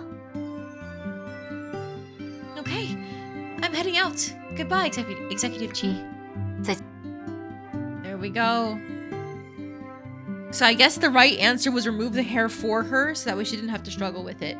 But this way, we got to have an older woman touching our shirt and being all close to us for longer. So I think that's the real victory here.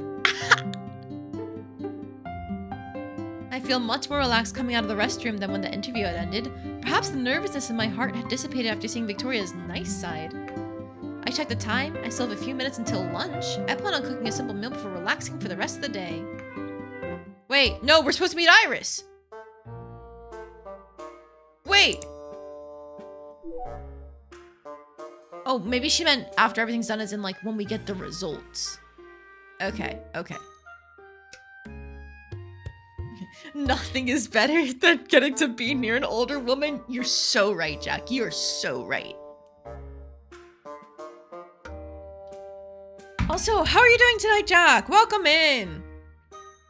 You've caught me in the middle of gay visual novel. Yippee! Whee! Dating sims! Woohoo! We have 4 love interests. We have Iris, the beautiful, put-together upperclassman. Eleanor, the twin sister of one of our classmates who seems to be a little strong in presence, intense, and secretive. Then we have Victoria, the CEO of the company we're trying to intern at. And then Nyx, our young childhood friend who has suddenly moved back in next door to us. But yes, yippee! Personally, I'm kind of leaning towards Iris or Eleanor. I think I'm not a huge fan of like the neutral color palette on all of these characters. I understand why they're doing it.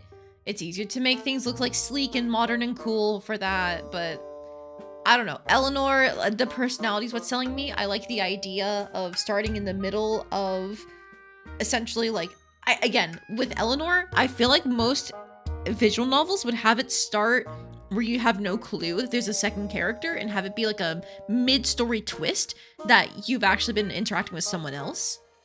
So I feel like that the fact that we're starting with already knowing it's somebody else is really cool, and I want to see where that goes. And Iris is just really pretty. Whoa, wow, look at her. We have the best friend, the loud, eager one. So the best friend is the girl, I don't know if you saw her. She had a beret. She is not a love interest. The Nyx here seems to be, she's kind of teasing, kind of cutesy, like she's easily flustered, but also she had some mad game. She invited herself over to stay at our place the very first night she moved in. Victoria, I don't know if she's a Sun. I think she's actually more of a kudere, where they're cold on the outside and you have to like slowly melt through them. Because Victoria didn't seem like actually directly mean at all. She was just very sharp and focused during the interview. And then Iris is, you know, the cool, calm, smooth upperclassman, and Eleanor is on our same age. She's the same, because she's the twin sister of one of our classmates, and we attend the same classes, so should be same age there. I guess I will leave it up to you guys when we eventually get more choices as to like who to hang out with and stuff. Who do we go for? I will let you guys start voting. And of course, as usual, people spend their points. I will pick options according to what the points say. The walls of my apartment building aren't terribly thin, but even so, I can hear two women bickering in the hallway. One voice is calm, while the other is sharp and piercing. Both voices sound vaguely familiar. Are my neighbors arguing with each other? I approach my front door, the voices grow louder and louder. I finally realize that the voices are coming from inside my home. Nyx's door is slightly ajar. It seems as though she was waiting for me. She peeks out from behind her door when she hears the sound of my footsteps. What happened? Nyx looks at me with a puzzled 姐 look. 姐，你家里有人在吵架，发生什么了吗？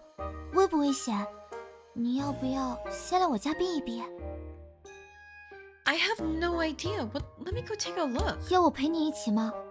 如果有什么危险的话，我也好保护你。 I'm worried there might be a thief in my apartment. I don't want Nyx to be in any danger, so I shake my head no, refusing her offer. I tell her to wait outside and to call the police if anything happens. Enter my apartment and find my home in a complete mess. Our cat girl! I mean, our kitten is now a cat girl. She's so cute. Hi. You're so scary, Meow. Why are you so mean? Isn't that Belle's voice? Look at the shorter girl, astonished. The words really did come out of her mouth. She can speak and can transform into a human? What's going on? Nonsense. That was acting most scandalously. I can't understand you, Meow. Can you speak normally? Suddenly a sound comes from outside the door. It seems like Nyx bumped into something. What happened? Turn around, noticing a serious expression I've never seen from her before. It quickly vanishes and a smile is back on her face in no time. 没什么，看起来不需要我帮忙，我还有点事儿，我就先回去了。 What does she see? Because like nobody else has seen Phoenix, that lady in red. And like before, we only saw the cat girl as a regular kitten. So does it just look like we have like a bird and a cat around the room? Okay, bye. 下次见啦。 I return to the living room after saying goodbye to Nyx, Belle staring viciously at the woman in front of her, struggling to maintain a relaxed composure. And as for that other woman, well, she's no stranger either. It's the one who saved me from the car crash, Phoenix. Belle and Phoenix? Upon hearing my voice, Phoenix glances at me. Huh? Celine, beware. The creature before thee is a cat demon of 1,000 years. Shun it, for it shall bring thee only calamity. You mean Belle? Phoenix nods. It's a cat demon. My suspicions from earlier this morning are confirmed. I let out a sigh of relief. Phoenix, what are you doing here? Didn't you say you were secluding yourself for cultivation? Seclude? Oh, sorry, that's Belle. Seclude? Cultivation? These are terms from hundreds of years ago. I can't believe people are still using them. And why not? My seclusion is to purge distractions, and my cultivation doth aid me in absorbing the essence of the universe. Such pursuits serve only to fortify my path. How doth this concern thee? Okay. So they were the ones arguing. My mind struggles to process all this new information, and their loud voices certainly don't help. Why do I have to stay away from Belle? Why is Phoenix back? Is she done cultivating, or is my life in danger again? However, I won't get an answer. The two of them are still at each other's throats. I have to focus on separating them first. Belle, clean up the mess. I need to talk to Phoenix. She looks at me with sad kitten eyes. I almost give in, but when my eyes land on the mess on the floor, my expression hardens. Hurry up! Belle lets out a begrudging meow and reluctantly starts cleaning up the mess on the floor. Phoenix, follow me. Okay. I take Phoenix to my dorm. It's quieter in here. Or sorry, into my room. There we go. Might be imagining things, but she seems to have lost weight. Her face is thinner. What happened? Why are you suddenly in my apartment? As of this day, my spiritual power is gravely diminished. Were it otherwise, I would have banished that wicked cat demon without fail. She speaks in a calm manner, but I can tell she has something against Belle. Did something happen between the two of you? 1,000 years ago, she and I served beneath the same master. Yet the cat demon was an omen of misfortune. I warned our master against her, yet to my astonishment She pauses before swallowing her thoughts. Never mind. How came she to find thee? A friend picked her up from the streets. No one wanted to take her in. I took pity on her and agreed. Phoenix pauses, a complicated expression crossing her face. I have the faint feeling that understanding the relationship between Phoenix and Belle will be important, so I don't drop the subject. I continue questioning her. What happened 1,000 years ago? To my disappointment, Phoenix doesn't tell me everything. She remains her enigmatic self. Thou shalt know when the hour is right. To learn now would only bring thee undue tribulation. Mark my words, the cat demon harbors intentions of her own. Thou hast already granted her the highest mercy by bestowing food and shelter upon her. Go no further. Thank you. I'll be careful, Phoenix. I speak alone with Belle after ending my conversation with Phoenix. Okay, what happened between the two of you? She shows up and tells me she wants me out of the apartment. Of course I'm unhappy about it. That old geezer has secret plans inside her head. Who knows what she's thinking? I sigh. Unsurprisingly, Belle also holds animosity towards Phoenix. Why is your relationship with her so bad? I don't know. It seems as though I won't be able to get any information out of either of them. I decide to change up my questions. Let's not talk about Phoenix anymore. Tell me about yourself, Belle. Where did you live? I used to be someone's pet. I live with my owner. But I'm a cat demon. My life is very long, so every 10 years or so, I need to leave and find a new place to settle down. Otherwise, they'll notice I haven't aged. I was once adopted by a wealthy family. I lived in a huge mansion. Everything was perfect, meow. It was so wonderful that I forgot I had to leave. They were going to bring me to the vet for a checkup, so I ran away. Can't cat demons disguise themselves as humans? You could join society and live independently, can't you? Belle looks at me with teary eyes. You want me to work? At a job? Noticing how pitiful Belle looks, my inner cat lover instinct kicks in and I quickly change the subject. Forget what I said. Belle continues pouring out her soul to me. All I want to do is live a peaceful life with my owner. Then all of a sudden that woman shows up calling me a cat demon and saying I'll cause a disturbance. I haven't even got the chance to make a mess in the kitchen. All I did was breathe. This woman will bring nothing but divine retribution. Wait, hang on. There we go. Woman will bring nothing but divine retribution. That line is Phoenix. Should divine retribution befall thee, then thou shalt suffer the judgment thou art due. And now she's calling us essentially the term for like a older female figure. Celine Jia, protect me! You two, stop it! Belle will continue staying in my apartment. Phoenix, where do you plan on living?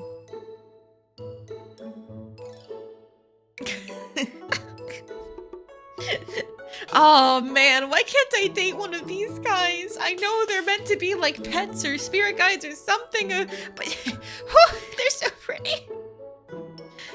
I must trespass upon thy comfortable dwelling and reside here for a time. I must shield thee from impending doom and lift the curse that hath befallen thee. I nod.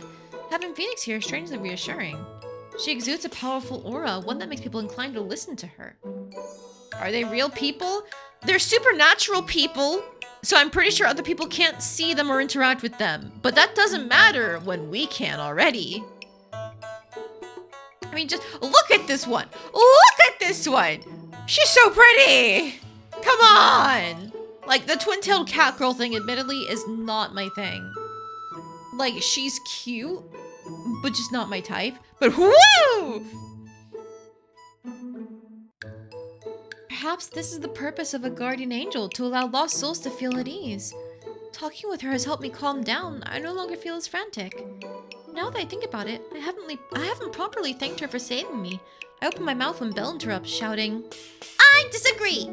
"Overruled."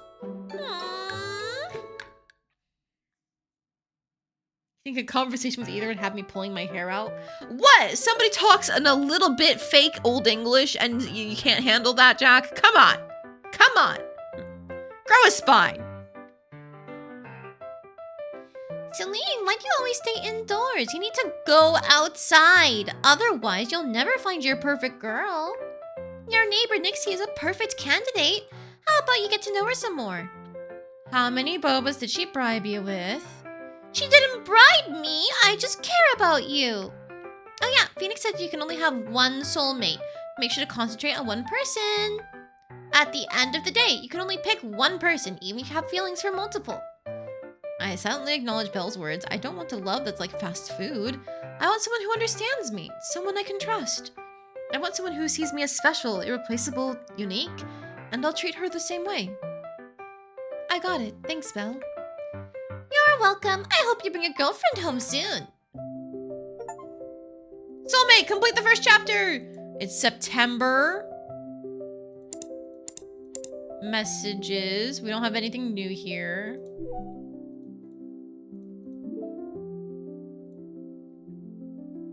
If anyone says meow to me, unironically, whatever's led me to be in that situation is clearly a series of great mistakes. I see. So you're not into pet play. Okay.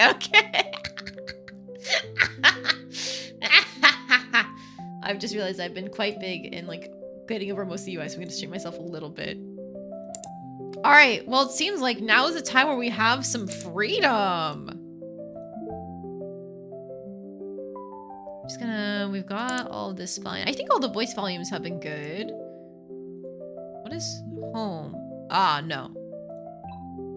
I don't want to skip this month. What if we go outside? What do you mean unknown? Company, apartments, amusement, school, campus. Okay, all right. So now we have the chance to make some decisions, guys. Out of the girlies that we've seen so far, who has our attention? Like I said, these two are my front runners so far, but you never know with these two. CEO lady? Really? Okay.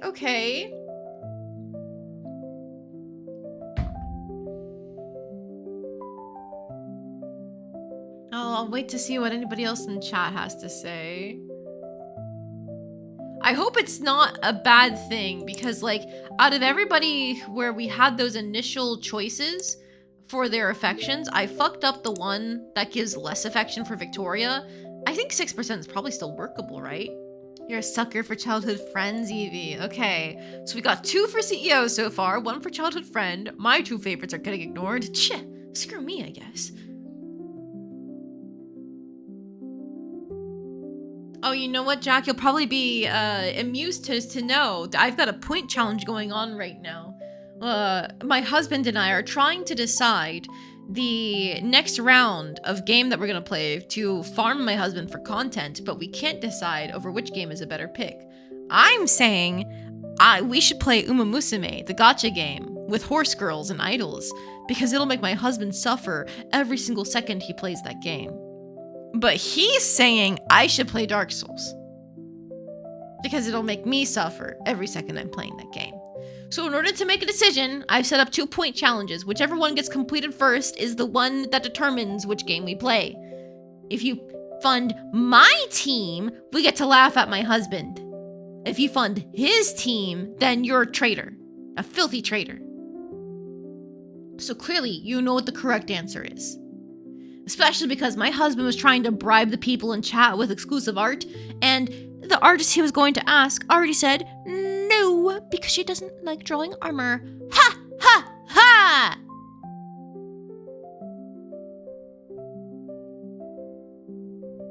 And I'm pretty sure with the way point challenges work, you can submit points once a day, once a stream. So there's always a chance to, I guess, play both sides or pick your favorite. What bribes are being offered? Well, on my side, none. None save for... Wouldn't it be funny to make my husband play a gacha game with horse girls and idols and stat sim raising gameplay? Wouldn't it be funny to make him read dialogue for that? I think it'd be funny. And on my end, I guess, do you like Dark Souls? Because that's the bribe. You get to see me play Dark Souls and struggle. I've technically played the first few hours already, but anything past that point would be totally new for me. God damn it! You're all traitors! I can't believe you all keep picking my husband's team. I'm the streamer here, not him! Can't believe it.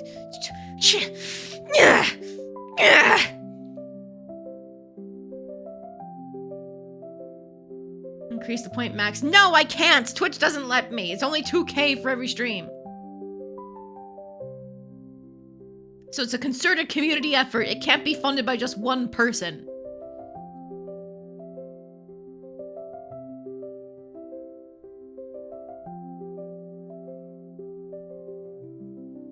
Alright, well, unfortunately, nobody else has spoken up in the chat as to who we're going for today, so right now the decision has been made for Victoria. We're gonna go say hi to her.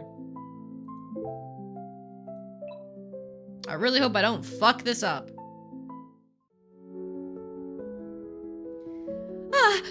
I jolt up abruptly in my bed, the terrifying nightmare haunting me like a ghost. I am unable to escape the lingering fear it brought me. An eerie stillness hangs over my apartment. The silence is unsettling. Phoenix, an early riser, is still asleep, not to mention Belle, who shares a sleep schedule with people my age. I really have free time in the morning. I don't want to get out of bed yet, so I lie back down. I have a few books downloaded on my phone that I haven't had the time to read. I plan on flipping through a couple pages, hoping sleep overtakes me once more. However, things don't go as planned. The words seem to be dancing across my screen, prancing before my very eyes. I'm more awake than ever. For some reason, this sea of words has energized me. I'm no longer sleepy. After 15 minutes, I admit defeat and get up.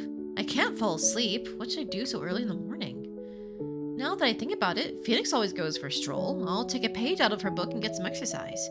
There's a park nearby, which is pretty convenient. Sure enough, the park is almost empty in the morning. After all, the world is still asleep. The fresh air fills my lungs. A gentle breeze brushes past my face, washing away the lingering fear from my nightmare.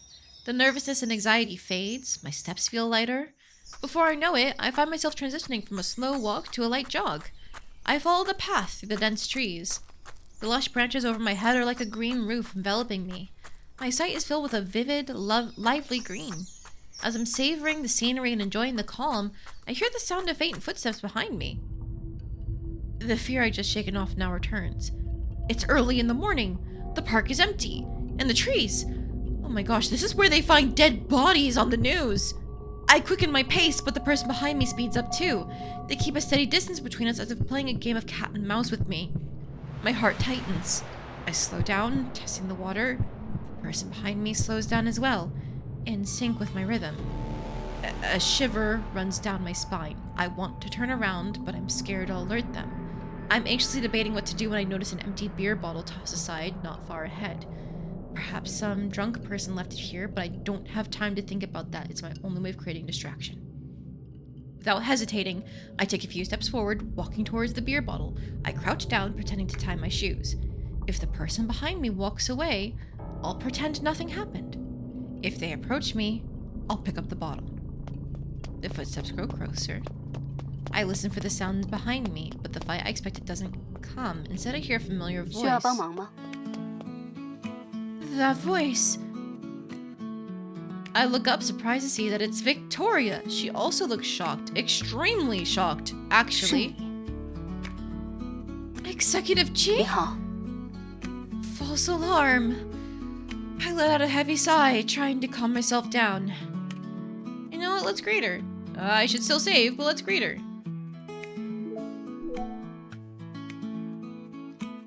Good morning. 早。你刚刚抬起头的时候，似乎有些紧张。I don't want to admit I was being overly paranoid, but after some consideration, I decided to tell her the truth. I thought someone was following me. Victoria purses her lips, somewhat hesitant. 为什么？ I had a nightmare last night, and my mind started imagining things. You were following my rhythm. You sped up and slowed down when I 抱歉。 did. 这条小路比较窄，所以我只能跟在你后边。 Even though she doesn't say it outright, I sense she found my running speed too slow. Why else would she speed up when I did? Now I feel super awkward about the entire situation. Sorry, I misunderstood the situation. Victoria nods. She doesn't seem to be 你 offended. 做的没错，防患于未然的安全意识值得称赞。 She notices how nervous I still am and asks 还害怕 concerned. 吗？ Oh, no, I think it's good. Hang on. Let's tell her the truth. Yeah, I figured. She's very, even though she's cold and stern, I think she's very direct. She's very straightforward, is the vibe I'm getting. Not anymore. I feel much better after seeing you, Executive Chi. I regret saying those words as soon as they leave my mouth. We've only met once. I was too forward. But that's how I truly feel. Victoria gives me a sense of relief. I was in such a frenzy that seeing any familiar face would have comforted me. Victoria softly 还继续 hums. 跑吗？ Oh, of course. After our brief exchange, we continue running, one of us in front and the other behind. Victoria seems calm, but I feel a little uneasy. Perhaps it's because of the heavy silence between us. Executive. 跑步的时候不要说话，气息会乱。 Okay. Executive Chi is so disciplined, even when running, she's so admirable. Yeah. I follow the path and do 3 laps around the park until I inevitably give up. I lean over, my hands on my knees, panting. Victoria also comes to a halt. She turns around, noticing my exhausted state. She pauses before retrieving a beautifully wrapped chocolate bar from her 是吗 bag.？补充一下能量。 Okay, thanks. You know what? That's probably a dark chocolate bar. She's got such great taste. Yup, look at that color. That's dark chocolate for sure. I take the chocolate from her hands and force myself to nod. I unwrap it. It's not overly sweet. Actually, there's a twinge of bitterness. She doesn't mind seeing you panting. Hey, bad! Bad, Jack! Bad! It's too early for that! Like, maybe later, but it's too early! But soon, the bitterness fades, replaced by a pleasant taste. It's a metaphor for her, by the way. It's delicious! My mouth naturally curves into a smile, moved by the delicious 这个 flavor. 牌子我吃了很久了，一直很不错的。 A small smile appears on Victoria's face. Maybe she's happy someone else shares the same sentiment as her. What brand is this? I'd like to buy some too. 你看吧， Take a look. Oh.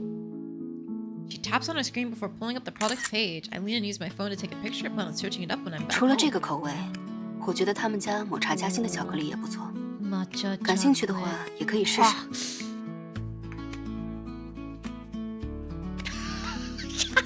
You know what? You're so right, Jack. You're so right. I did just unleash a nuclear grade weapon on you, and you very politely decided not to take any of that and just let it drop. You didn't even comment. You know what? I will give you that. All right, fair play. You're fine. Thank you, ma'am. I think I'm done running for the 好 day. 你回去可以拉拉伸，会比较舒服。 Yes, thank you. It's almost 8 in the morning when I get back to my apartment. More and more people are on the streets now. The fear I'd felt earlier has been cleansed by my refreshing morning workout. I lazily stretch out my limbs. My chance encounter with Victoria reminds me of an interview at Huanyu. Did I pass? The sweet taste of chocolate still lingers in my mouth. I can't wait to see her again. Yeah. I can chat someone?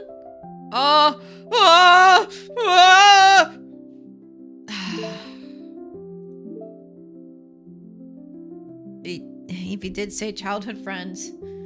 Alright. Are these all the packages? Passed by the post office on my way home. Helped you grab everything. Whoa. You're awesome, Jijia. Thank you. I'll buy you boba later. Oh, it's nothing. Why is there this huge box?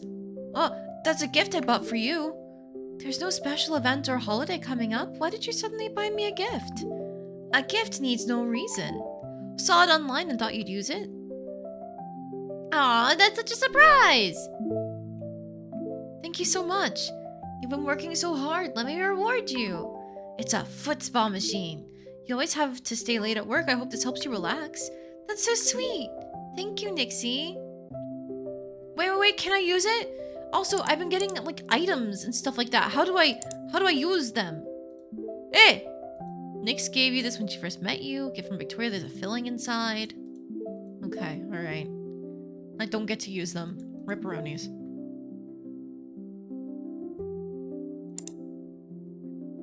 Oh, I can't go outside. Is this like... Ah, end month. I understand. Nothing else I can really do. So... Alright.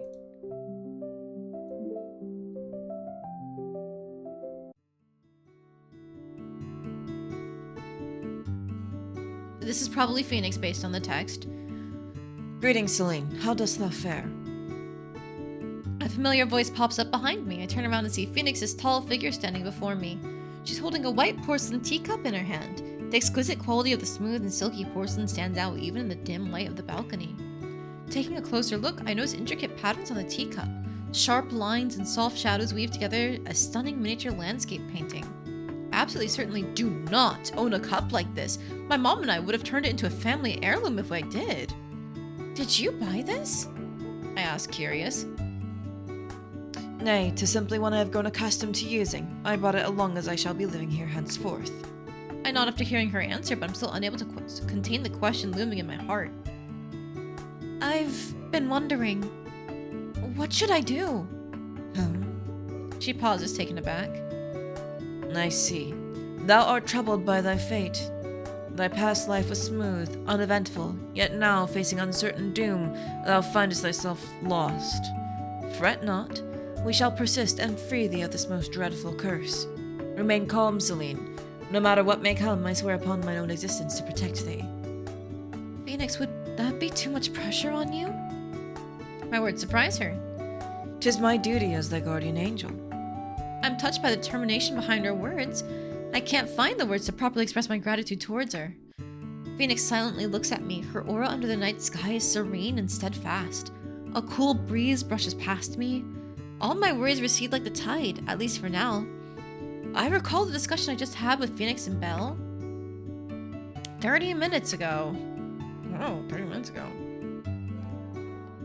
Oh my goodness! Hello, Guppichi! Welcome in! And Raiders, hello, welcome in! Nado, Joker Extreme 36, Valentis, hello everyone! This is probably a good time to introduce myself. Hi, I'm Lady of Misfortune! I'm a variety streamer, mostly specializing in video games, but I also do art and other stuff sometimes, here on Twitch. I wanted to originally be called Lady Luckless, but that name was already taken, so that should give you a really good idea of how bad my luck is, and that's my gimmick. So if you guys enjoy cute girls doing cute things, especially if they involve any type of simulation game, farming sim, dating sim, shop sim, management sim, stat raising sim, anything like that, or just fun JRPGs, you're in the right place. Hello! We are currently playing Love Curse Find Your Soulmate. This is my first time ever touching the game, and the art is beautiful! I try not to talk over the Chinese lines too much, but I read everything else that is unvoiced. I am doing all the voices myself. But welcome, everyone! Welcome! Oh, before I forget, shout out Guppichi. There we go. Thank you again so much for the raid. But please, while you are here, tell me about your stream. How was your evening? Everybody, actually, how is your evening now? What have you guys been playing? I'm enjoying the game. Yes, incredibly so. there are some things where it's like, okay, I'm not quite sure what to expect, but so far it seems pretty committed to like moving at a very fast pace, which I appreciate. Not everything needs to be, well, I mean, not everything needs to be a slow burn, but also we're just in like the first couple hours. But like where they're starting the plot lines is very far forward from what I normally expect for visual novels, so I'm very excited. Oh, you are also playing Love Curse? Nice! I'm so sad they have the thing in here of like not playing more than 3 hours of content, because I would totally play this all the way through. I want to see all the routes. Wait, I'm more ahead of you? Oh no. Wait. Oh, okay, well, I read very fast. That's probably my thing. I end up stumbling over my words sometimes if you haven't noticed, but I read very fast. You kept yapping. Oh, okay. I did try to do some yapping before the stream started to like preempt my own yapping. I am also a yapper. I see, we are the same.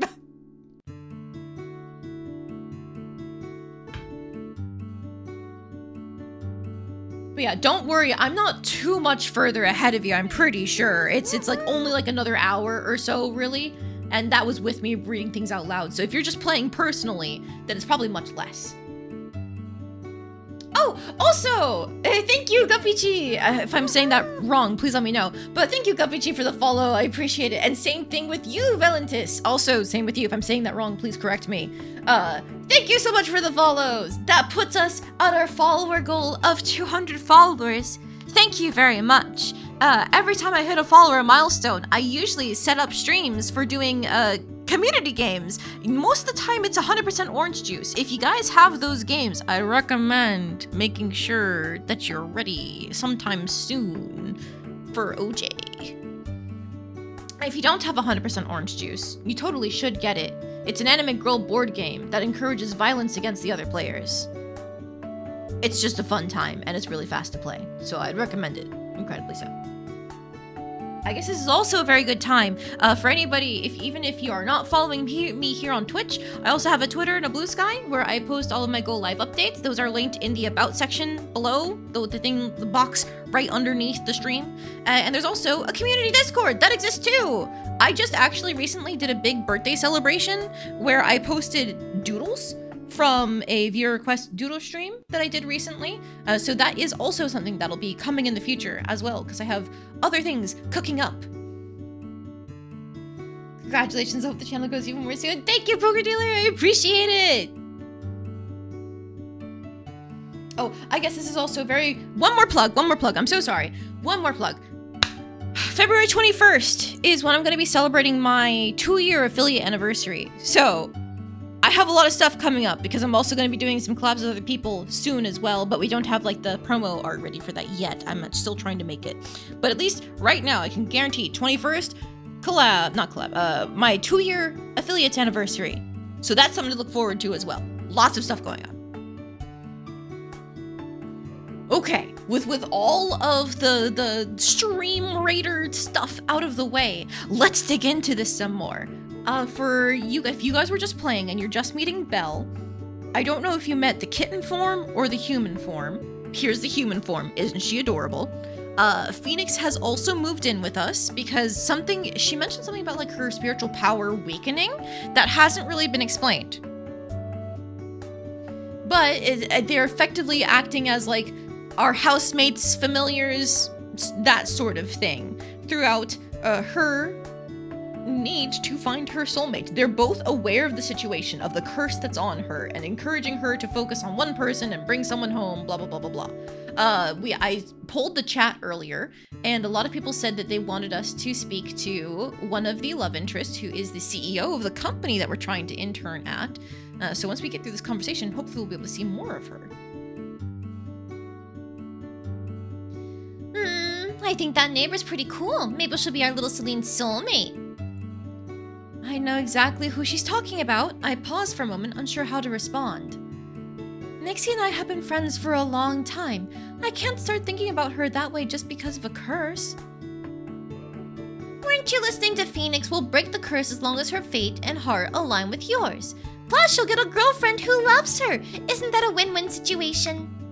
But But she might not have feelings for me. Girl, she invited herself over to stay in your guest room the day that you guys met back up, despite you forgetting she existed.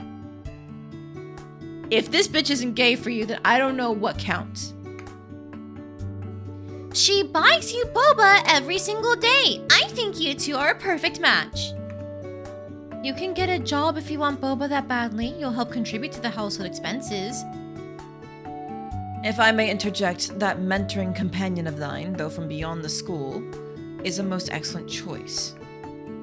Mentoring? Classmate? What on earth is this? I grumble internally. Oh dear, what kind of absurd matchmaking is this? Celine barely even knows her. Thy suggestion is more absurd still. One mere cup of milk tea sways thy judgment? It was 3. Okay. I quickly change the subject before they can start bickering again. In any case, our top priority is finding my soulmate as soon as possible. Indeed. So what should I do? A compass? Phoenix opens her palm where an old antique compass rests. Its color has faded over time, marking its age. The needle at the center of the compass points towards an unknown direction. I examine its mysterious nature carefully, yet I cannot understand what it means. Belle curiously leans in to take a look as well. After a moment, she takes a step back, frustrated, since she also has no idea what this means. This compass was bestowed upon me by mine own master. It aligns itself of its own accord, governed only by the tides of thine destiny. Master? The head of the Yan family, the continuation of the Yan bloodline, hath rested solely upon her shoulders. She cannot reveal herself, yet her heart doth weigh heavy with concern for thee. She entrusted me with this compass that I may aid thee in thy journey. Really? It's such a shame I left my old town at such a young age. I know nothing about my family. I can't believe there's still a Yan family head. I thought these roles only existed in fantasy novels. Now that I think about it, I really don't know much about my family. My parents rarely mention them either.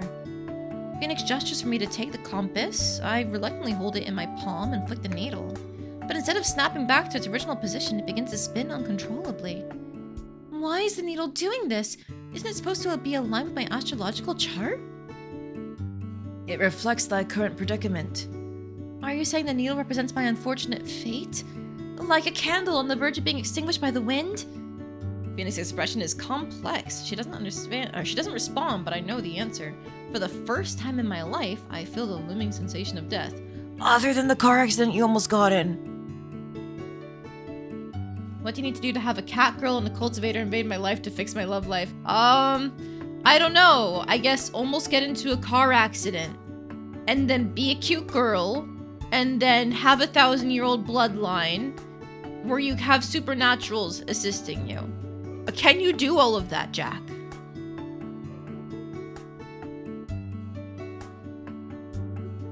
The possibility of death is like a python wrapping itself around my neck. A feeling of suffocation rises within me unlike anything I've ever felt before. We'll start stepping in front of buses. Okay, that's step 1! That's something! Shouldst thou cross paths with thy soulmate, the compass shall respond. Good or evil, it shall reveal all. Phoenix calmly explains the cruel reality I'm facing. In order to survive, I must improve my relationships with others. I'll have to rely on their feelings to continue living. But what is love? Is it really fated destiny if I approach someone with the intention of falling in love with them? This approach conflicts with my belief of what love is. Hang on. So we save at every choice. Well, is there another option? You mentioned the family head. Can we ask her for help? Maybe there's another solution. This is the sole recourse she hath revealed. Fate is cruel. Even the immortals struggle to defy against its threads. Strength enough to shake mountains would still fail to alter the course of thy destiny. Panic and fear overtake me like a tsunami. I'm drowning under these waves of emotions. Under the night sky, Ocean City remains lively. The lights are bright and the crowds are moving endlessly. In the narrow alleyways, bustling food stalls, and thriving commercial streets, groups of people chat and stroll in every direction. Everyone's enjoying this ordinary day. But all of this seems so far away from me. My life is like an hourglass counting down with every grain of sand. It was all so ordinary back then. I didn't expect to feel like this. I'm immersed in my own sadness, unable to escape from the misery that's consuming me. Phoenix can sense my inner turmoil. She silently stands to the side, waiting, only letting out a sigh once the tea runs cool. How fares thy heart? If I meet my soulmate, then great. If I don't, I'm not going to go against my morals just to survive. I guess this is my way of coping with everything. Phoenix smiles gently, and with a flick of her fingers, the cold tea becomes piping hot again. Why? Thou hast not changed. That alone eases mine own heart. I haven't changed? Humans are fickle, and yet thou alone dost remain steadfast, even in such conflict. I'm struggling to wrap my head around her sentence, but I can tell she's trying to encourage me. I don't want Phoenix to worry, so I force myself to smile. The phone in my pocket rings. Pull up my phone. It's a text from an unknown number. The sender is New Technology. Oh, let's go! We got the internship! Dear Miss Celine, we are pleased to inform you that you have been accepted as a product development intern. Please report to Human Resources Department next Monday at 9 a.m. with the relevant documents to begin the onboarding process. Woo! The message makes my mood a lot better. At least that's one less problem I have to deal with. Juan, you accepted me! I text my parents and Megan, letting them know the good news. My feelings lift after they congratulate me. I shouldn't fall into despair worrying about what the future holds. I need to live in the present. I quickly compose myself and remember someone I must thank. Shujie, I passed the interview. Thank you so much for the opportunity. I'd like to properly thank you sometime. Congratulations, you did this all by yourself. I didn't help much. Good luck at work. Shujie doesn't respond to the part where I mentioned wanting to properly thank her. I know she's busy, but I'm still a bit disappointed. Phoenix suddenly speaks.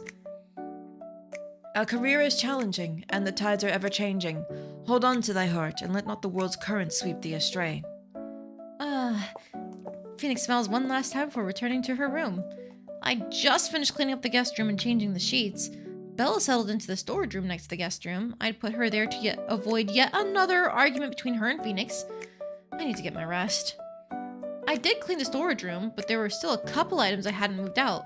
For the past few days, I've heard Belle rummaging through the stuff in there. After Phoenix returns to her room, Belle restlessly pops out and knocks over the porcelain cup Phoenix had left on the table, inspecting it like a thief. Oh no, girl, that's expensive. Don't ruin that. She uses something this incredible to drink tea. I've never seen a cup like this before. What?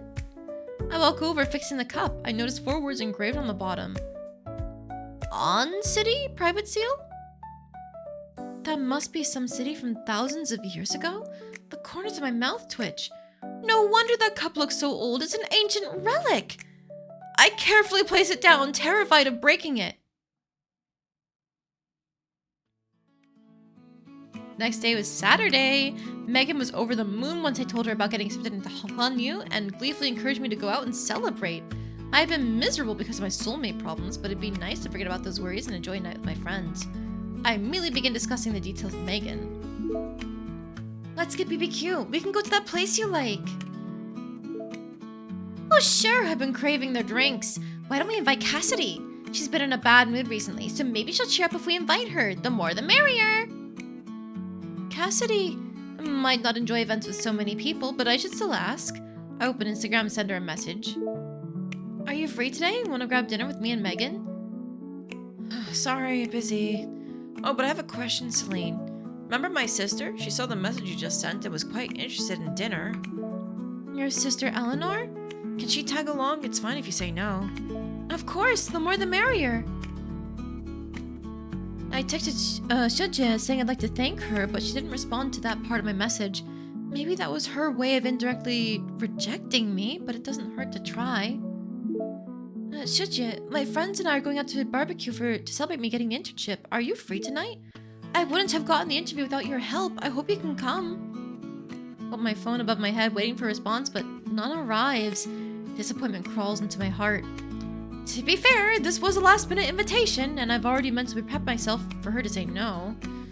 Plus, all the attendees are my friends. Shujie doesn't doesn't know anyone apart from Megan, it's completely understandable she doesn't want to come. I send 2 more texts in succession. There'll be people you don't know, so it's totally fine if you don't want to come. We can meet up some other day. Sorry, Shuja, I didn't think this through. She finally responds around noon. No, you're good. I'm delighted that you invited me to celebrate with your friends. I'm sorry, just saw your text. I've been busy the entire day. My shift ends at 5. Will I make it if I get there at 6? Ah! The little heart! The little heart emoji! Oh, Iris, you're so... you're so cutie. Okay. Ah! Yes, of course! I was worried I came off as rude. I'll wait for you. Be there or be square. I didn't expect Shuja to accept my invitation. Megan's surprised when I tell her. She informs me that Shuja is typically busy with her classes and rarely attends social gatherings. I'm quite flattered by the fact she's agreed. As we should be. I cook up a few dishes and leave them in the fridge. I tell Belle to heat them up for dinner. I make a mental note to also bring back some delicious food for her and Phoenix as a late night treat. Belle immediately protests. She's begging to tag along. I don't want!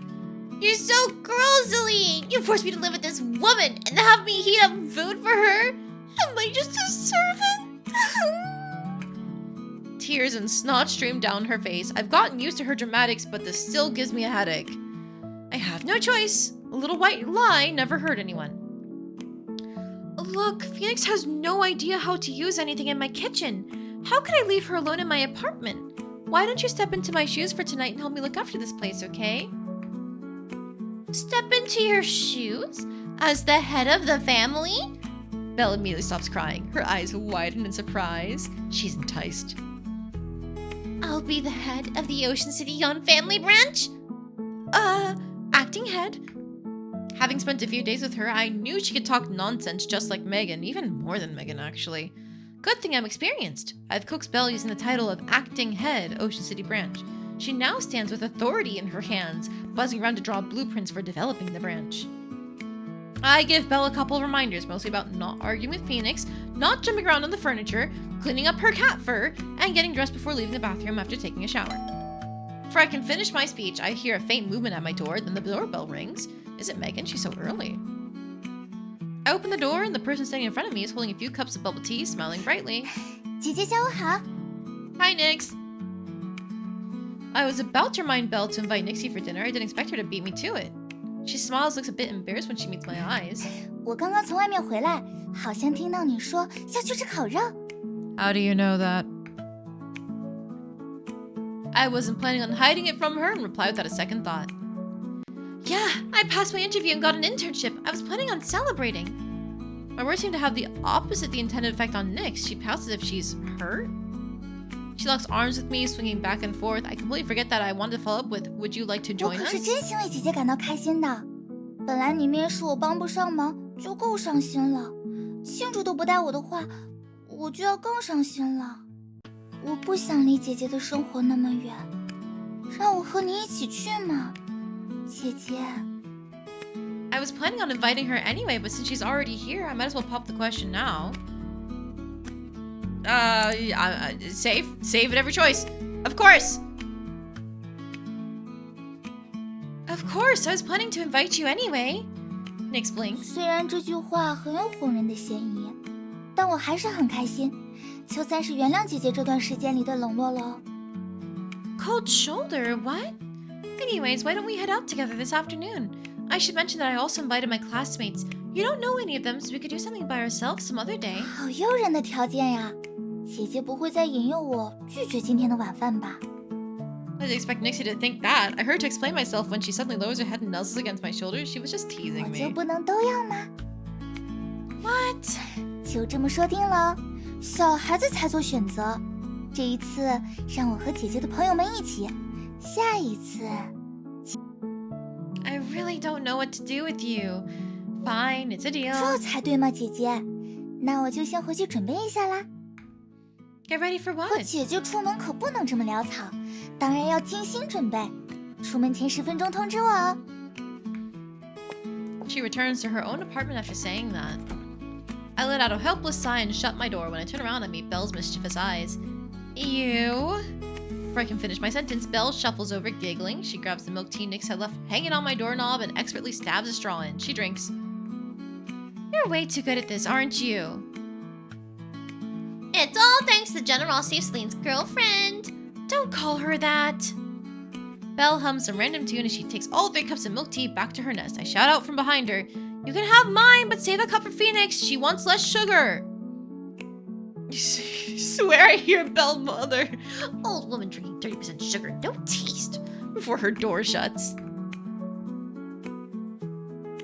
Okay, I mean, like, that's how my husband gets his boba, so I can only say Phoenix has good taste.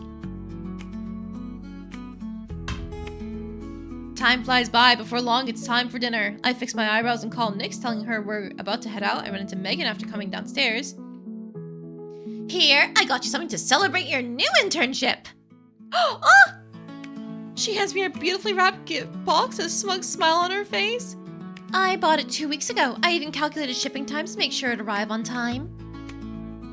You had that much faith in me? What if I failed? And then it'd be a gift congratulating you on taking a step toward a different future. And tuck a box into my bag. When I look up, I accidentally meet Nyx's gaze.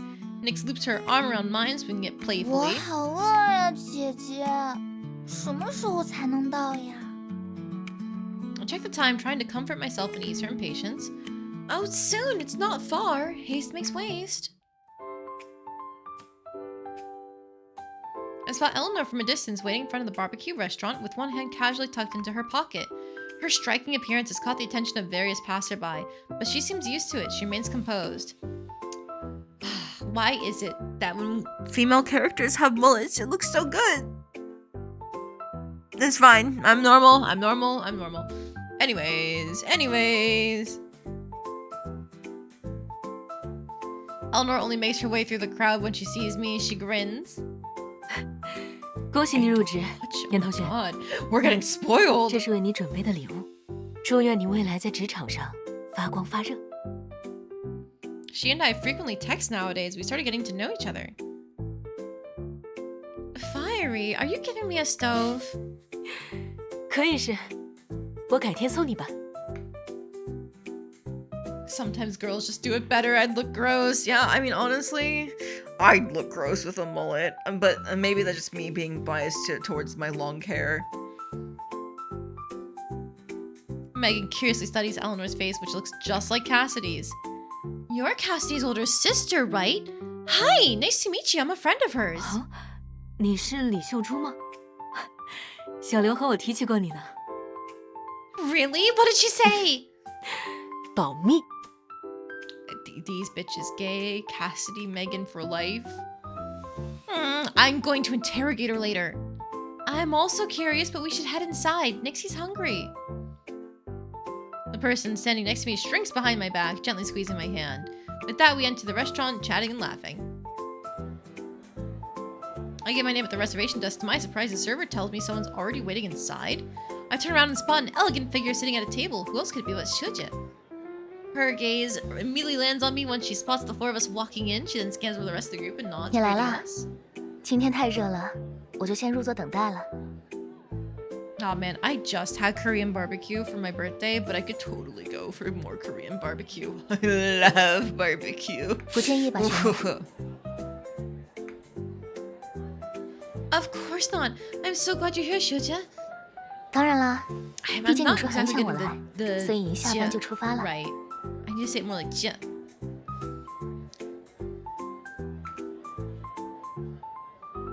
She teases before beckoning a server to bring us some more utensils. I pull out the chair opposite Iris, but before I can sit down, Eleanor and Nyx claim the seat beside me, one on the left and one on the right. Since no one really knows each other and our food isn't here, we fall into a period of awkward silence. I'm the host, so I figure I should start the conversation.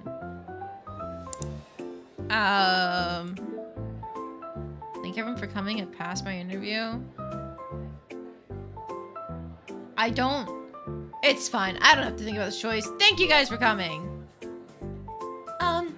Thanks for coming, everyone. This restaurant is delicious, so eat as much as you'd like. 我不会跟姐姐客气的，已经闻到烤肉的香味了。 Me too, me too. I've been waiting for this. I'm going to feast in your honor, Celine. Like you don't already, Megan. Ah! Look at them! They're so cute. Look at all the little chibis. And Mick fucking losing it.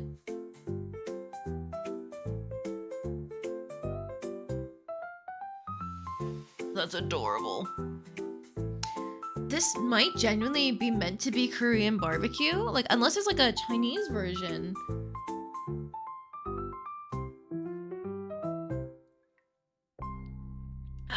Now I really, really want Korean barbecue. Damn, I'm gonna have to find another excuse to go back and find a restaurant for this. I didn't expect the atmosphere to lighten up so quickly after finishing my mini speech. Everyone's chatting with each other. The delicious aroma from the sizzling meat fills the air and slithers into my nose. I'm practically drooling as I watch the thick slices of pork turn golden brown. The oil in the meat glistens. The meat looks ready. I reach out with my chopsticks ready to grab a piece.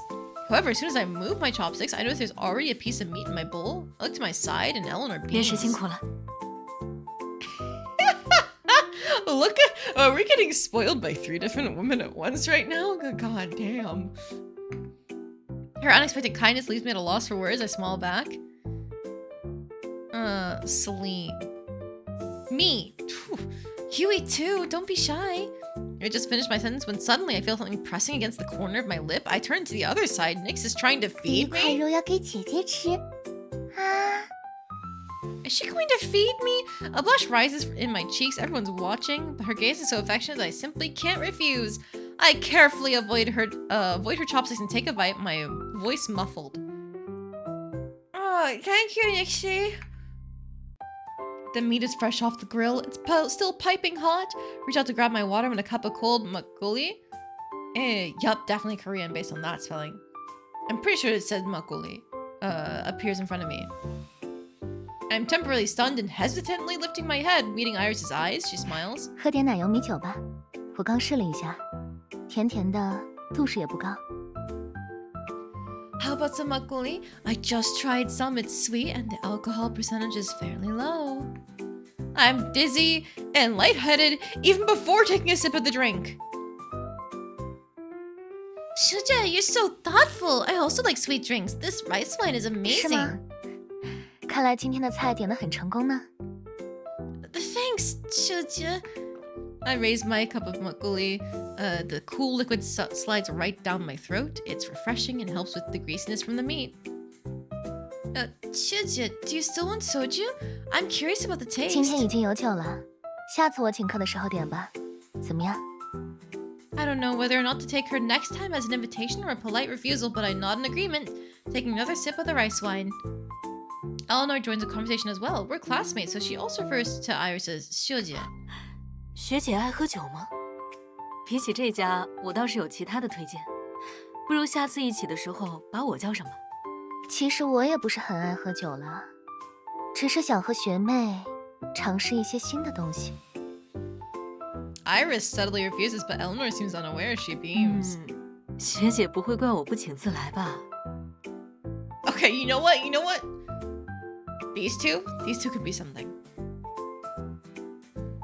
Eleanor is usually completely focused on her studies. Her words are direct. Iris's smile fades. 怎么 Never 会 mind. 呢？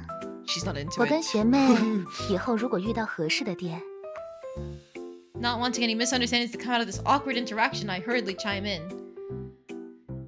We can find a place first and then set a date. There's plenty of time. Eleanor meets my gaze and drops the subject. 来日方长。刚才夹给你的肉好吃吗？ I dip the meat Eleanor plopped in my bowl in sauce and take a bite. I aggressively nod. Ah, delicious! You have a bite too. The sauce is incredible. 吃太快的话很容易被烫到。学妹，小心一点。烤肉是有点烫，下次可以试试日料。你感兴趣吗？ Okay, let's do 芝士 it. 清酒会稍爽口一点，你应该也会喜欢的。 Topic returns to alcohol. I'm unable to contribute much, so I listen as Eleanor and Iris ramble on and on about the various different types of alcohol from various different countries. It's relaxing. Nick sticks another piece of meat in my 姐姐 mouth. 那两个姐姐平时经常喝酒吗？说的这些我都不明白。啊你饿了吧？我来喂你。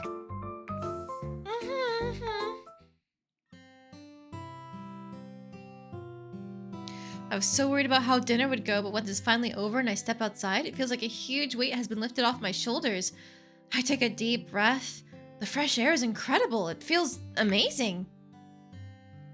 Let's end here for the night. Be careful on your way home. 下次见，小严老师。祝你平步青云啊！ Thanks. I hope everything goes 既然如 well. 此，我们也下次见吧。希望能听到你在寰宇的好消息。世界, that's too much pressure. 开个玩笑而已，注意劳逸结合。初入职场肯定会很辛苦，要自己衡量好工作和生活的关系。总之，如果有问题的话，学姐应该很忙吧？马上就要毕业季了。 She smiles at Iris and then turns to look at me, her golden eyes 毕业是 high-spirited. 挺忙的，不过回复学妹的时间还是有的。Okay, why are you always going out of your way to talk to me? Is it just, wow, she's cute? I'm immediately gonna start like spending every opportunity I can with her. I'm gonna get you an internship? Like, god damn, Iris. I'm about it, but god damn. 真好啊！我也想赶紧毕业。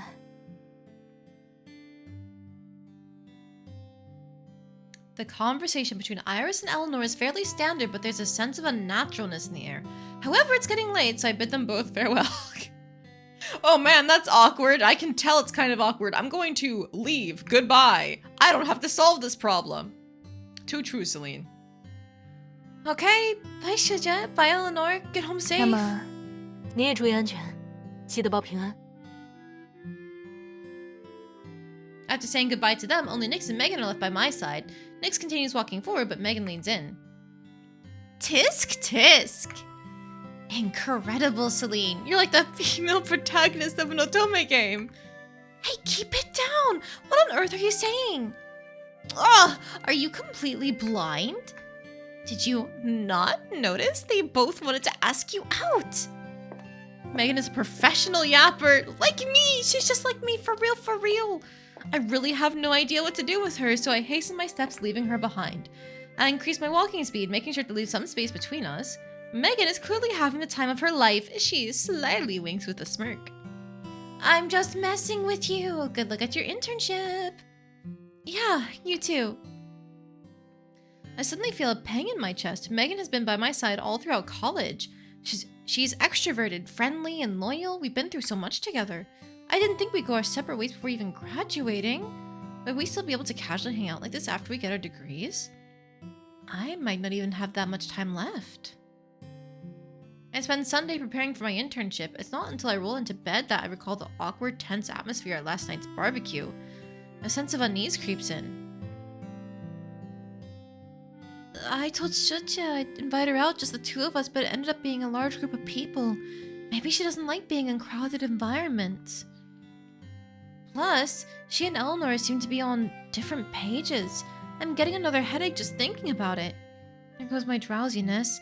I sit up and pull out my phone, surprised by a few pending transactions I'd received. Wait, did I read that right? Yeah. Okay. We decided on splitting the bill evenly. They took into consideration the fact that I'm just starting my new job, so I don't actually have any income. Plus, the barbecue is on the pricier side. I'm going to treat them to a proper meal after I get my first paycheck. You could possibly make a cosplay of Megan in 14 now with the new hat and skirt. Ooh, with the beret? You're right. Alright, I'm gonna make another save. I'm gonna check our affection levels. Nyx is somehow in the lead? Oh my god. Okay, alright. Well, people have been saying that they wanted Victoria. So... Oh, fuck. I have to choose between these two. I don't want Nyx to get in the lead over Victoria because that was the person who had the most votes earlier. But these two are both really good! I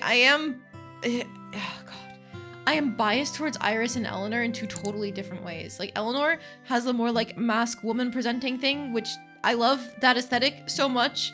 Wow, she's pretty. But also at the same time, Iris is just so like classically femininely beautiful.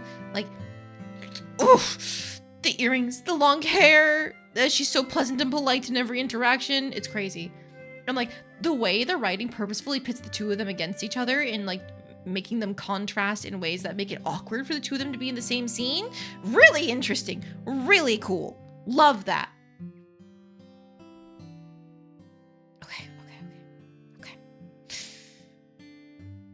I'm just gonna wave my mouse around, and between Iris and Eleanor, whoever it's closer to is what we're gonna go with. All right, 3, 2, 1. Where's my mouse? It's on my other monitor. Okay, I was moving my mouse too much. Okay, all right. Yeah. 3, 2, 1. Oh, that's very solidly Iris. Okay.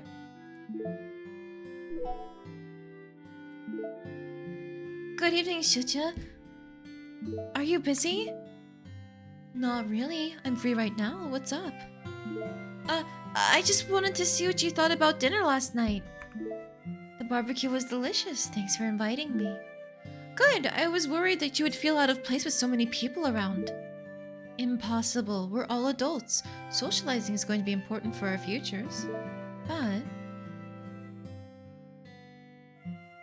what do you mean by this isn't socializing? But what? But what? Did anything leave you dissatisfied last night?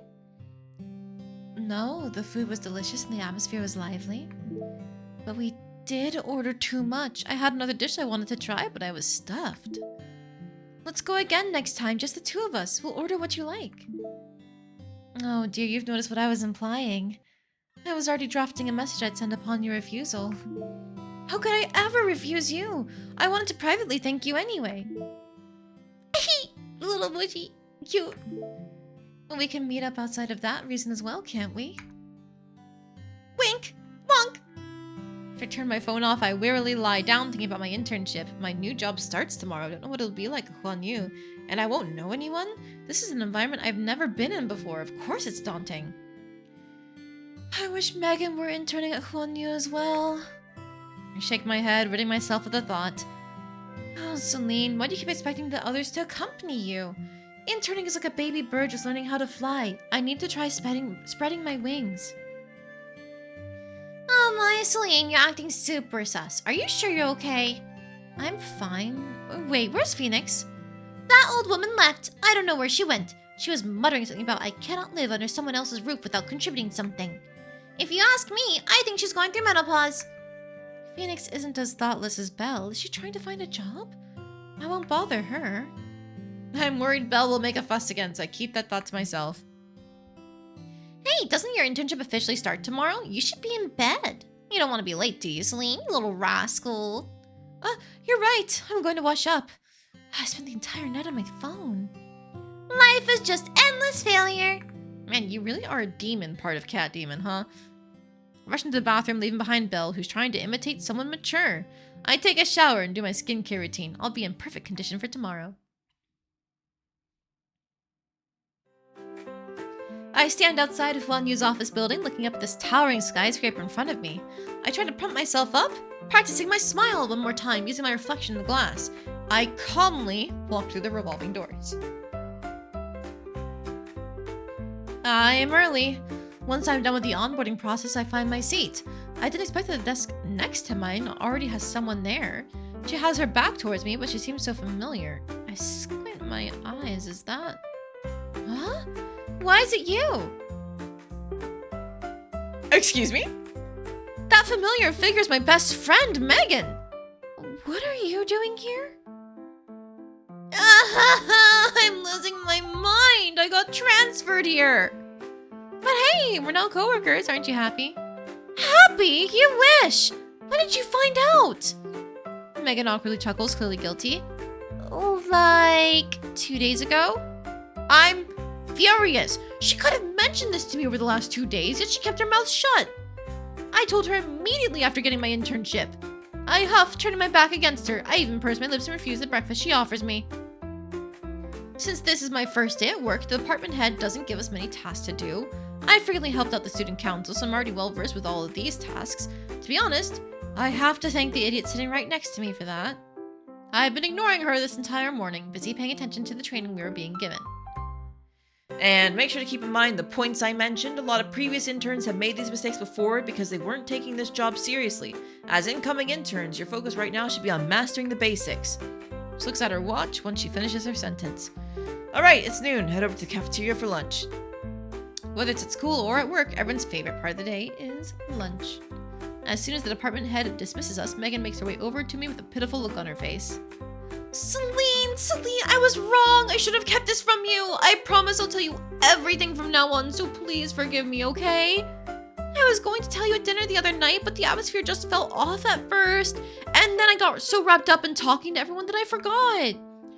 Anyways, there wasn't a suitable time to say anything, so I just plan on surprising you today. I'll buy you boba later, okay? A large, an extra large, okay? She pleadingly bats her eyes. It's both adorable and hilarious. I love you. I've already cooled off after a whole morning at work, and honestly, I'm more delighted than anything else. I can't hold back my smile any longer. Fine, I'll forgive you this time. Great! You have no idea how gloomy I was when you kept ignoring me. I felt completely despaired. Alright, that's enough out of you. Let's have lunch. Sure! Look, you have no idea how surprised I was when I got the transfer notice. Since it's our first day at work, Megan and I get slightly lost before finally making it to the cafeteria. Almost all the seats are taken. There's only a few empty chairs in the corner. We have no choice but to put our bags down on a table near the window and get in line for lunch. A small commotion breaks out in front of us while we're in line. Who's that? I don't know, but she's gorgeous. Aren't all the interns already here? How's there still someone new? Megan is a huge gossip. After hearing this, she immediately cranes her head to take a good look and then excitedly taps me. Look over there! That older woman in front of us really stands out. I feel like she doesn't belong here. Hello? Hi! Oh my goodness. Your skin tone, something about that makeup on that skin tone is a little unhealthy. But like, I get what they're going for. A beautiful blonde woman with short hair. I'm about it. I follow Megan's finger and notice a woman who indeed catches my eye. She's tall and dressed in a suit, clearly on a different level than all of us. She gives off rich kid experiencing the ordinary life vibes. Rich people really are different from... She gives off rich kid experiencing ordinary life vibes. Rich people really are different from commoners like us. You can't fake that attitude.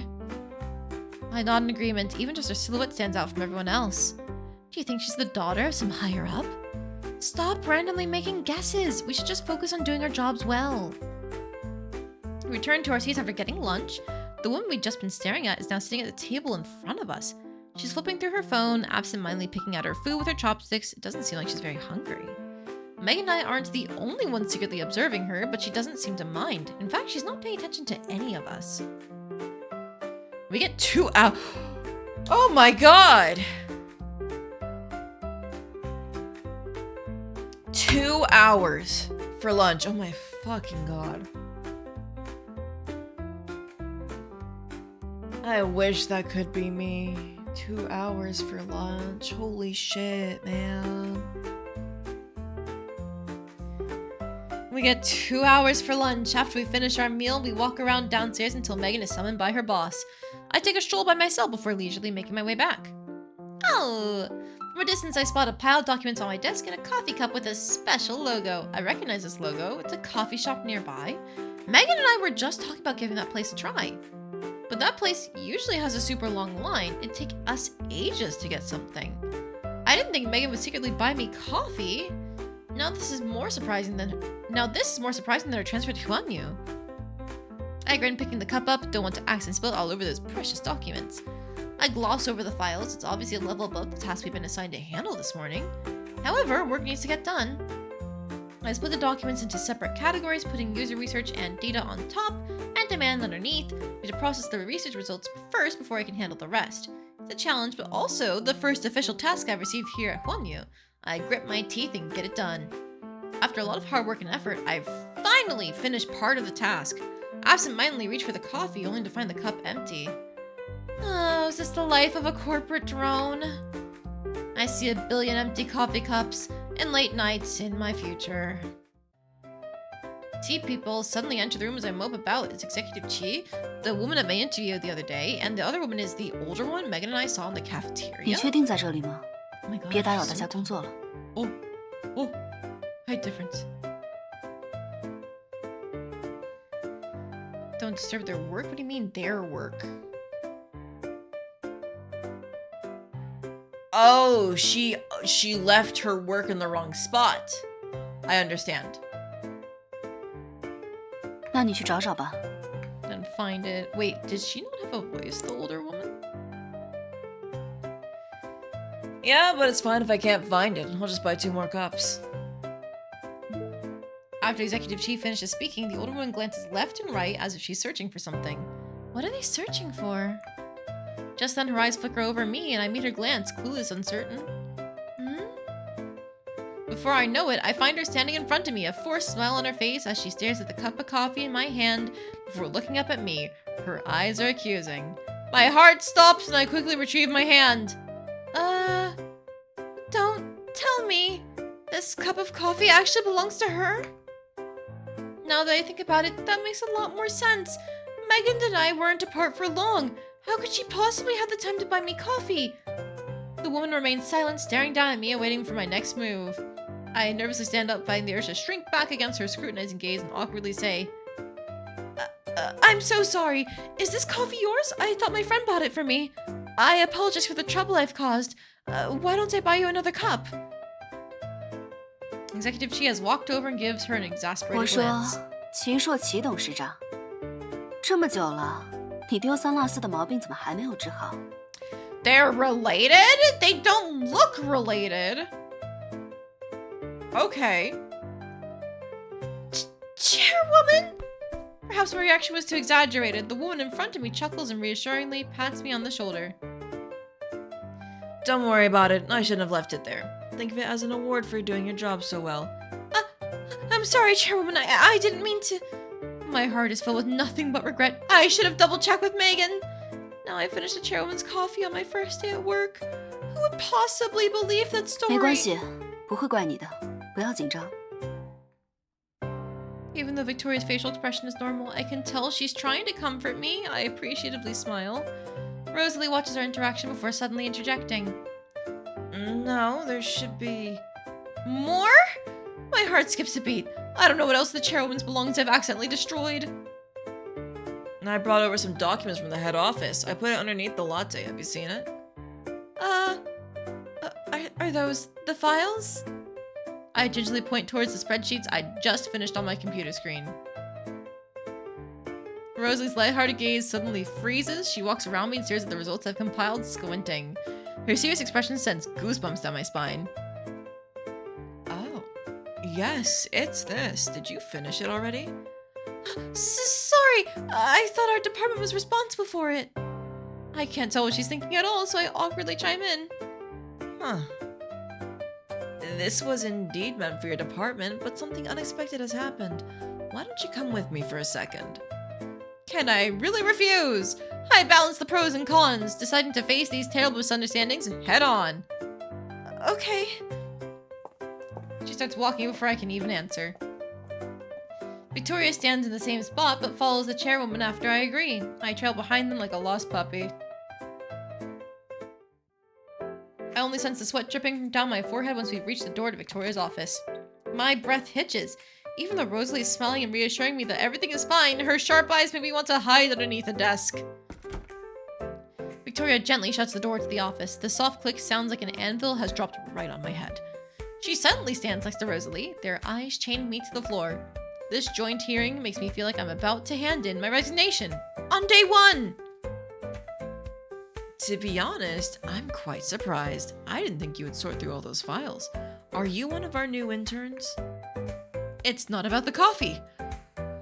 Oh, I feel like a weight has been lifted off my chest. Yes. She smiles, her fingers tapping the desk in front of her. Would you be open to relocating to another department for your internship? 点到为止就行了，别真吓着他。 Yeah, the CEO and the chairwoman are fighting over me. Oh my god. Victoria's tone is harsh, but Rosalie doesn't seem to care. She stares straight at me, waiting for a response.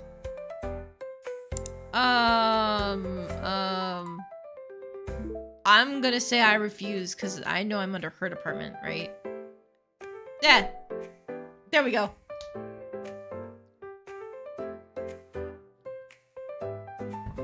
I can sense that the chairwoman wants me to work for her at the head office. I'd be treated much better than I am here. But her attitude makes me unsettled. I don't want to offend her, so I choose my words carefully. Thank you for the offer, Chairwoman Chi, but as a new intern, I feel as though Huan Yu is better suited to my needs. Executive Chi has taken care of me very well. Don't be so quick to refuse. Who knows? Maybe I could take care of you better than your executive, huh? Her tone is lighthearted, but her gaze is still just as serious as it was before. It's as if I'm some new toy she's inspecting from the display window. It's unnerving. Or perhaps my words are meaningless. The only ones with power right now are her and Victoria. I subconsciously look towards Executive Chi. 他不愿意，你就别强人所难了。 Rosalie ignores Victoria and repeats her question. Are you sure? I'm sorry, Chairwoman. Please allow me to refuse. Rosalie smiles. Are you really refusing my offer? Huan Yu is a new company. I can personally train you if you decide to join us at the head office. I'm enticed, but I truly enjoy my current position here at Huan Yu. Rosalie pats Victoria on the shoulder after I say the word but, affectionately ignoring Victoria's cold expression. What? Shame. Seems like I can't convince you otherwise. Vicky, I'm so jealous. How did you get such a good employee? 别人推荐的。 I don't dare say another word. I stand there frozen until Victoria 你 waves 先 at 去 me. 忙吧。 Oh, wait. About to open the door and exit the office when Rosalie calls out to me. She reaches out and grabs a doorknob, yet is in no hurry to open the door.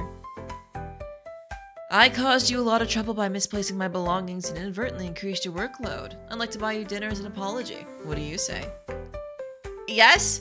I would say yes, but I think Victoria wouldn't like that. Damn it. I don't understand what she's implying and helplessly glance towards Victoria. My heartbeat calms down when Victoria nods. She's been protecting me this entire time, so I trust her judgment. Thank you, Chairwoman Chi and Executive Chi. I text Megan since my dinner plans have now changed. Can't grab dinner with you tonight. Get home safe. Huh? You said we get coffee together. I just finished running an errand. Apparently the coffee shop has less people around this time. Any mention of coffee sends tears streaming down my cheeks. My entire afternoon has been a burning disaster because of one singular cup of coffee. Megan has unintentionally reopened the wound. I grit my teeth and type out, maybe next time, before putting my phone away.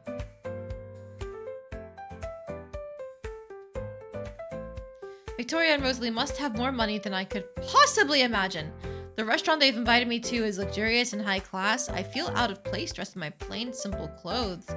The two women sitting across from me are familiar with the menu. Rosalie gives me recommendations for what to order after asking for my preferences. The food is exquisite, but I feel like I'm sitting on pins and needles. My mouth is 吃饱了 tasteless. 吗？ I immediately shake my head, scared there'll be more misunderstandings. I'm completely 那我开车 full. 送你回家吧。堂姐，你先回去吧。 Be careful on your way there. Call me if anything comes up. She nods, making a call me signal with her hand.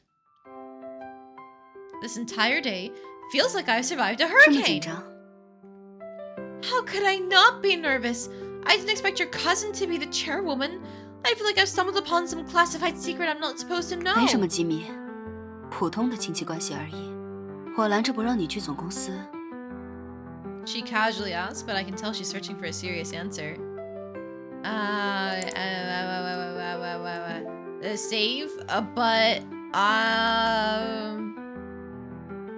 I'm torn between I'm not upset and empathize. Playing dumb, there's no point in doing that. I feel like she's so direct and straightforward.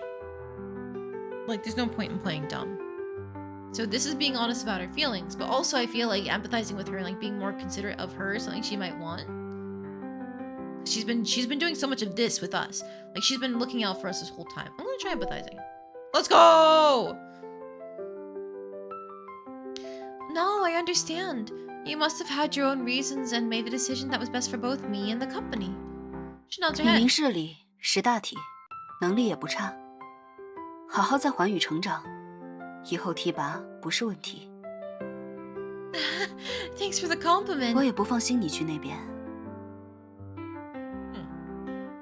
Is it that 对别 scary? 人我不知道，于我而言，在骑士只会忙着人情来往，从而忽略真正成长的机会。 Interesting, okay. Networking. Victoria's words pierced me like a knife. The G group would be a living nightmare. Good thing I didn't make the wrong choice. I'm grateful I didn't dive headfirst into Rosalie's trap. Victoria only drives away after I've gone upstairs. After I take a shower, I notice I've received a text. It's her again. Wonderful job today. Get some rest. Thank you, Executive. You too. You can just call me Victoria. No need for such formalities. Oh, do it, do it, do it. Victoria? Like this? Oh, that feels weird. Ah! Look at that emoji. Okay, never mind. She likes it. Executive Victoria? You just took 2 steps back. I'll just call you that when we're alone. Okay. It's getting late. Wonderful job today. Get some rest. You too. Good night. Good night, sleep. Internship secured! Complete the second chapter! Alright. How are we looking on our affection? Ooh! Whoa! That shot way up! And now we get to do some free time too, where Victoria was indeed the one that we had decided on just through like the small poll. We only have probably like 20 more minutes left. If that. Let's go hang out with Victoria. We make a save here. Alright. Outside. There she is.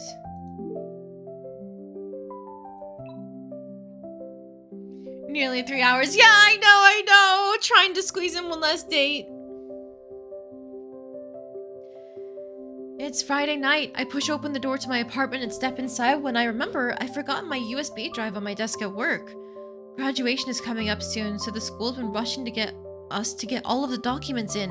My USB drive had stuff I was planning to work on after work. I scarfed down my dinner before rushing back to the office. I spot the USB drive on my desk, grab it, and head down the dark hallway. I want to return home as soon as possible. Seems like no one's working overtime. None of the lights are on. Wait, huh? I have to retract what I just thought. There's an office in the distance with the lights on. I curiously make my way over, wondering who could still be working at this hour. However, I hear the sound of crisp footsteps behind me, accompanied by a cold yet puzzled voice. Hi. Turn around, greeting woman. Executive 你 Chief. 怎么在这里？ What do you mean show concern? I'm curious as to what's gonna happen here. Show concern. Oh, I came back to grab something. Are you still working, ma'am? That must be tough. Is there anything I can help 没 with? 事，早点回去吧。 I should have turned around and left, but for some reason I can't leave. She looks so exhausted. She's currently sorting a stack of documents into different folders, fully concentrated on the task. She doesn't notice that I haven't left. Executive Chief, are you handling all this yourself? 你还没走呢， She gives me a peculiar 还 look. 站在这里干什么？你一个人回去会害怕吗？就像那天在公园里晨跑一样。 I thought she'd already forgotten about what happened that day. I blushed, scratching the back of my head. The hallway is dark and it's kind of scary. Can I stay with you until you finish your work? Is there anything I can 不 help 必 with? 了，你在旁边坐会儿吧。这些文件很重要，流程节点都需要我亲自审批决策。 I might not be able to help you make decisions, but there has to be something I can do. I could print copies or something, as long as it makes your job easier. She doesn't say another word, staring at me emotionlessly. I almost sense a hint of scrutiny underneath her eyes. But after a moment of silence, she sighs and 别 relents. 把我文件弄乱了。 Oh, got it! Victoria hands me a few files, telling me to organize them. These are materials she has to use during tomorrow's 这些信 meeting. 息密集比较高，不要外传。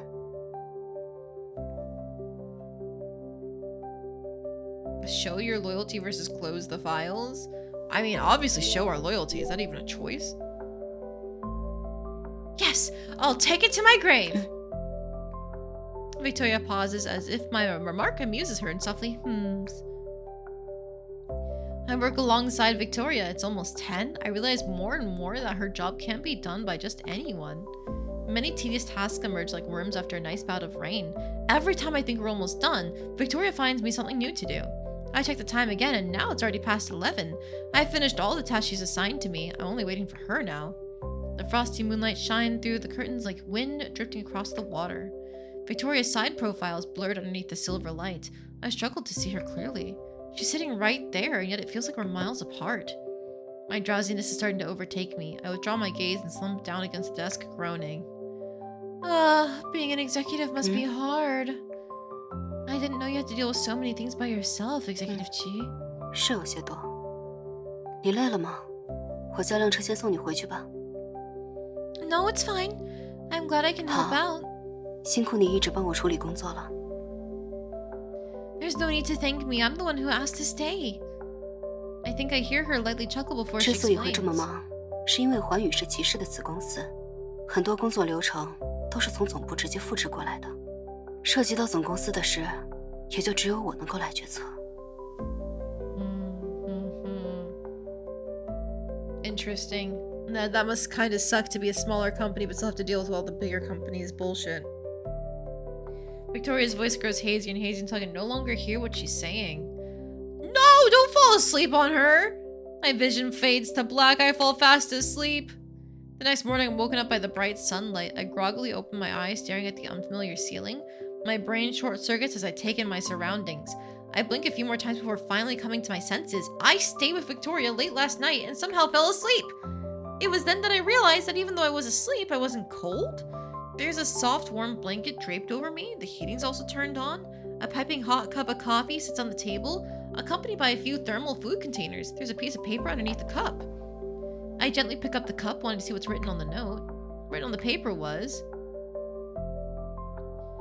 I'm sorry, something came up and I had to leave. No! Damn it, it faded away too fast. I wish I could go back somehow. Rip. Victoria's handwriting is elegant, each stroke decisive. I clutch the note and the image of her popping up in my head. I can't help but smile. Executive Chi is so sweet. Oh, okay. Now do we commit to... We're already at 33%. I do wonder, what are these hidden values? Is it like we have to go to their events and make the wrong decisions, maybe? Is that how we get on like bad end paths? Ooh. Well, Nyx was the second favorite. So we're gonna talk to her. Jie, I saw a puppy on my way home. Eh? Why did you bring it back? The puppy's leg is hurt. I want more information on this. The puppy's leg is hurt. Did it get scratched? Yeah, maybe by a branch or a piece of broken glass. That's awful. Why don't you bring it back here so we can dress the wound? Oh, don't worry. I already dropped it off at the vet. Was that... it was an answer. I guess the text messages don't do much for you, huh?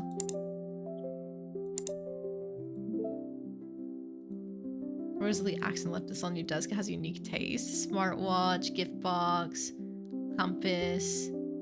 I'm so paranoid of the smartwatch. Like, that's like classic setup for a bad end in these kinds of otome games of like, haha, I've been tracking you the whole time using this thing that I gave you. And now that I know your routine, I'm always gonna be there to hound you down or like stop you from doing the things you want to do, like that sort of thing. But we're probably fine.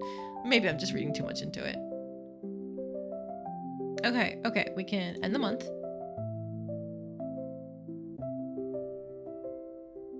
Oh, we're going straight into like another go outside segment. Okay. All right. Well, I haven't been. I think we still have like a few more minutes. We still have a few more minutes.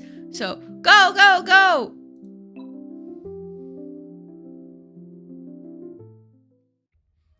Meetings, reprimands, and pressure. These 3 words describe my current situation.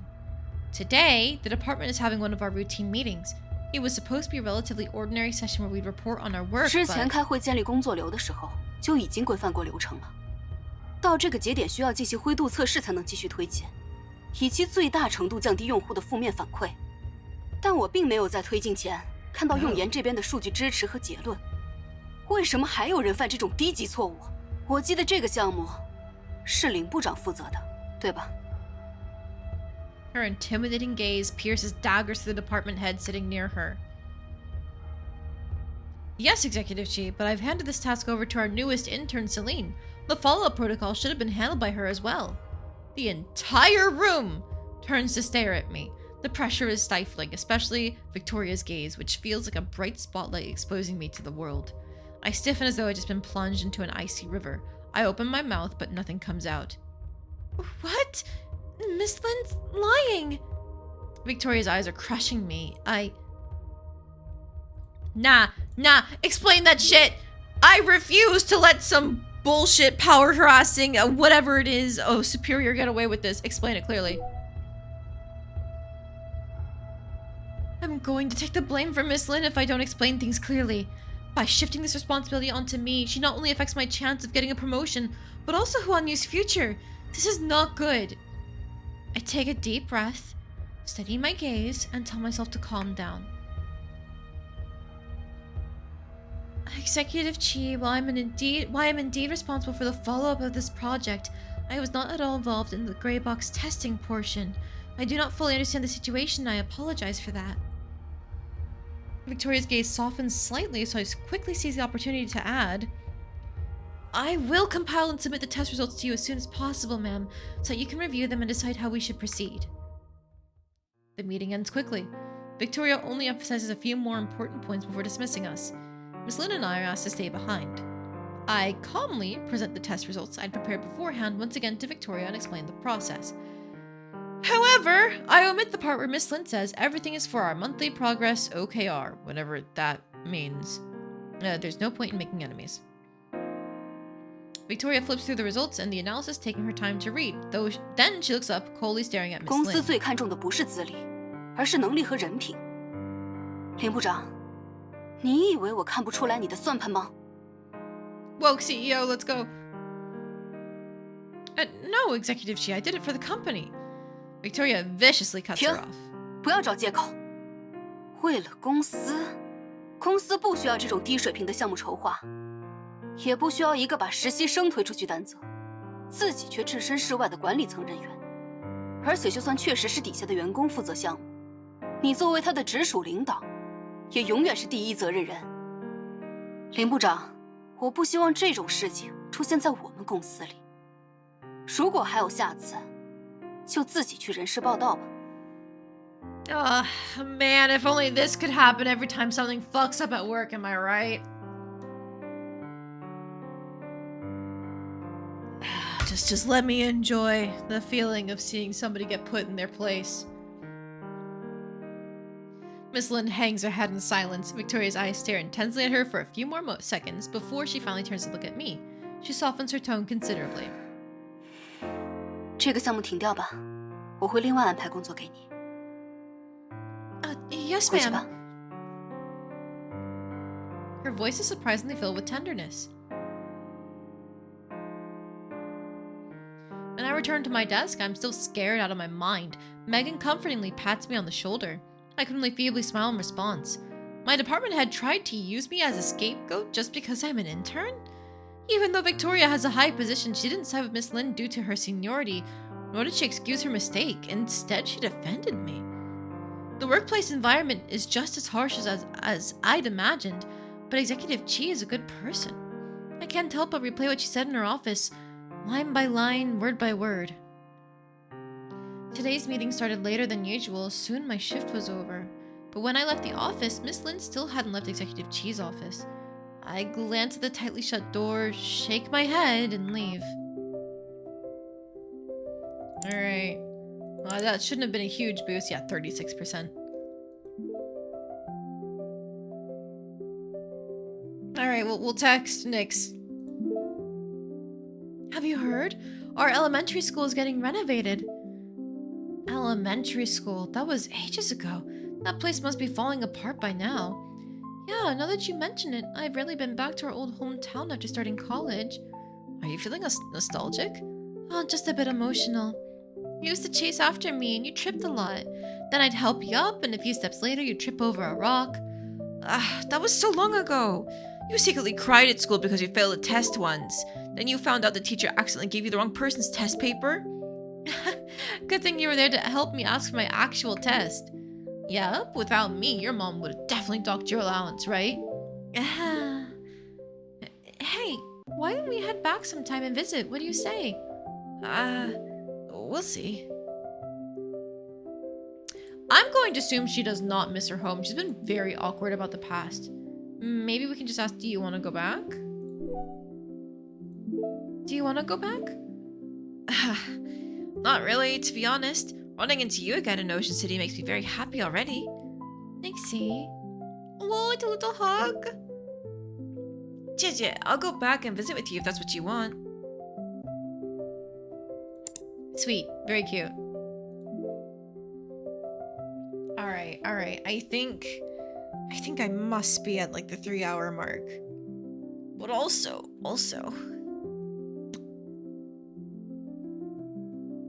Oh, but I don't want to disrespect the developer's wishes. I wish I had marked down exactly when I was starting. Oh well. I think I will call it safe. I will call it safe here, so to respect what the devs have put out. I guess while we're here, firstly, let's go. Did I save? Because I'm gonna use the save to continue down this storyline. Bep. There we go. All right, back to the main menu. Okay, very pretty game. I love the character art. There are definitely a couple red flags here and there for certain characters, but I don't know like how much of this I should be like worried about in terms of, haha, there's crazy bad endings, you know, that sort of thing. Art is beautiful. Music is pretty standard. Nothing really stands out to me. I am very interested in how like the whole supernatural plotline is going to keep going, because that got very normal very quickly with Belle and Phoenix just being there. It's interesting that they became essentially like a part of the rotating cast. I still am not quite sure how it's meant to be with like the other characters. Can they see Phoenix? Can they see Belle? Are they just treated as like normal people? It doesn't really seem like it. I don't know. But I'm really glad that I tried this. So far, I'm having a great time with it, and I will definitely enjoy playing more of it in my free time. One thing before I go, I want to show off because I've been excited about it. So there is a new outfit that I was given as part of my birthday. It was a gift from my dear friend Evie, and she made me an outfit based off of Honey Bee Lovely from Final Fantasy XIV. So look at this. Isn't it gorgeous?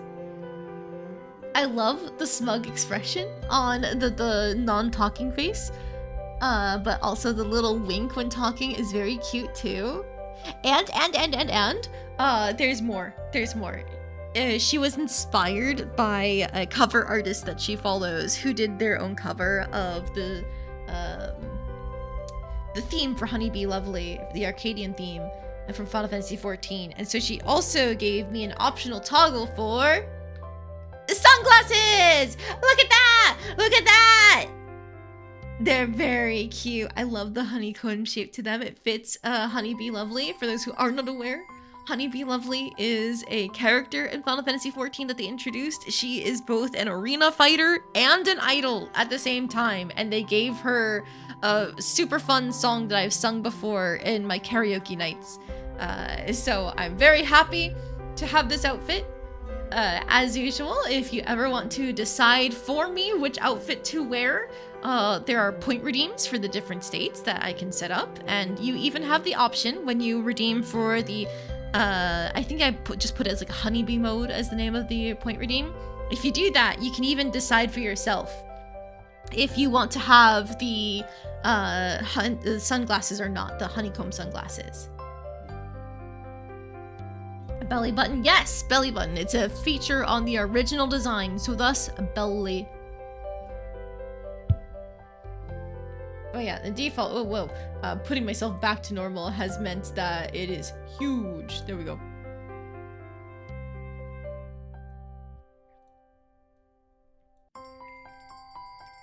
But yes, the default will always be this one, and I will use other costumes as I choose or as people do their redeems. So I'm happy to have more options for you guys to spend your points on if you haven't already spent your points on the point challenge that's going on. I will once again say that I think my team is the better team. Anybody who picks my husband's team is a traitor. I don't care if you want to watch me play Dark Souls. I think it'd be funny to make my husband play a Musume. But you know, I will abide by whatever the viewers pick. So it's up to you guys. Get one of those point challenges completed, and that'll be the winner. Because this game does have that 3-hour cap, I am not going to be playing this any further on stream. As I mentioned before, I'm going to be playing it myself. So I'm thinking this weekend we are actually going to go for a different visual novel that I have downloaded.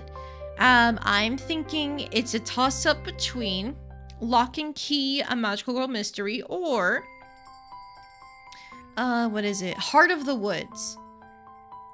I think the Magical Girl Mystery is meant to be more of like a standard visual novel of like it's focusing on the mystery. But I do know like the main characters are supposed to be married, so that's fun. And of course, it's all gay. And then Heart of the Woods. I don't know if you guys have heard of it before, but as far as I can tell, it's pretty well known for being quite the gay visual novel. So I'm excited for both of them. It's February, so we're going to be doing dating sims, visual novels, etc. that have to do with romance for the entire month until I run out of the ones that I had pre-prepared for this gimmick. And then from there, I'll figure something out, I swear. Keep an eye out. I will say, keep an eye out for February 14th. I have a special treat cooking up for you on February 14th. I'm just saying. It's gonna be good. At least I hope it's gonna be good if I can get shit ready in time, because that is next week. Oh my god, that's next week. Oh my god, help me. Anyways, I think that is where I'm going to end stream for today.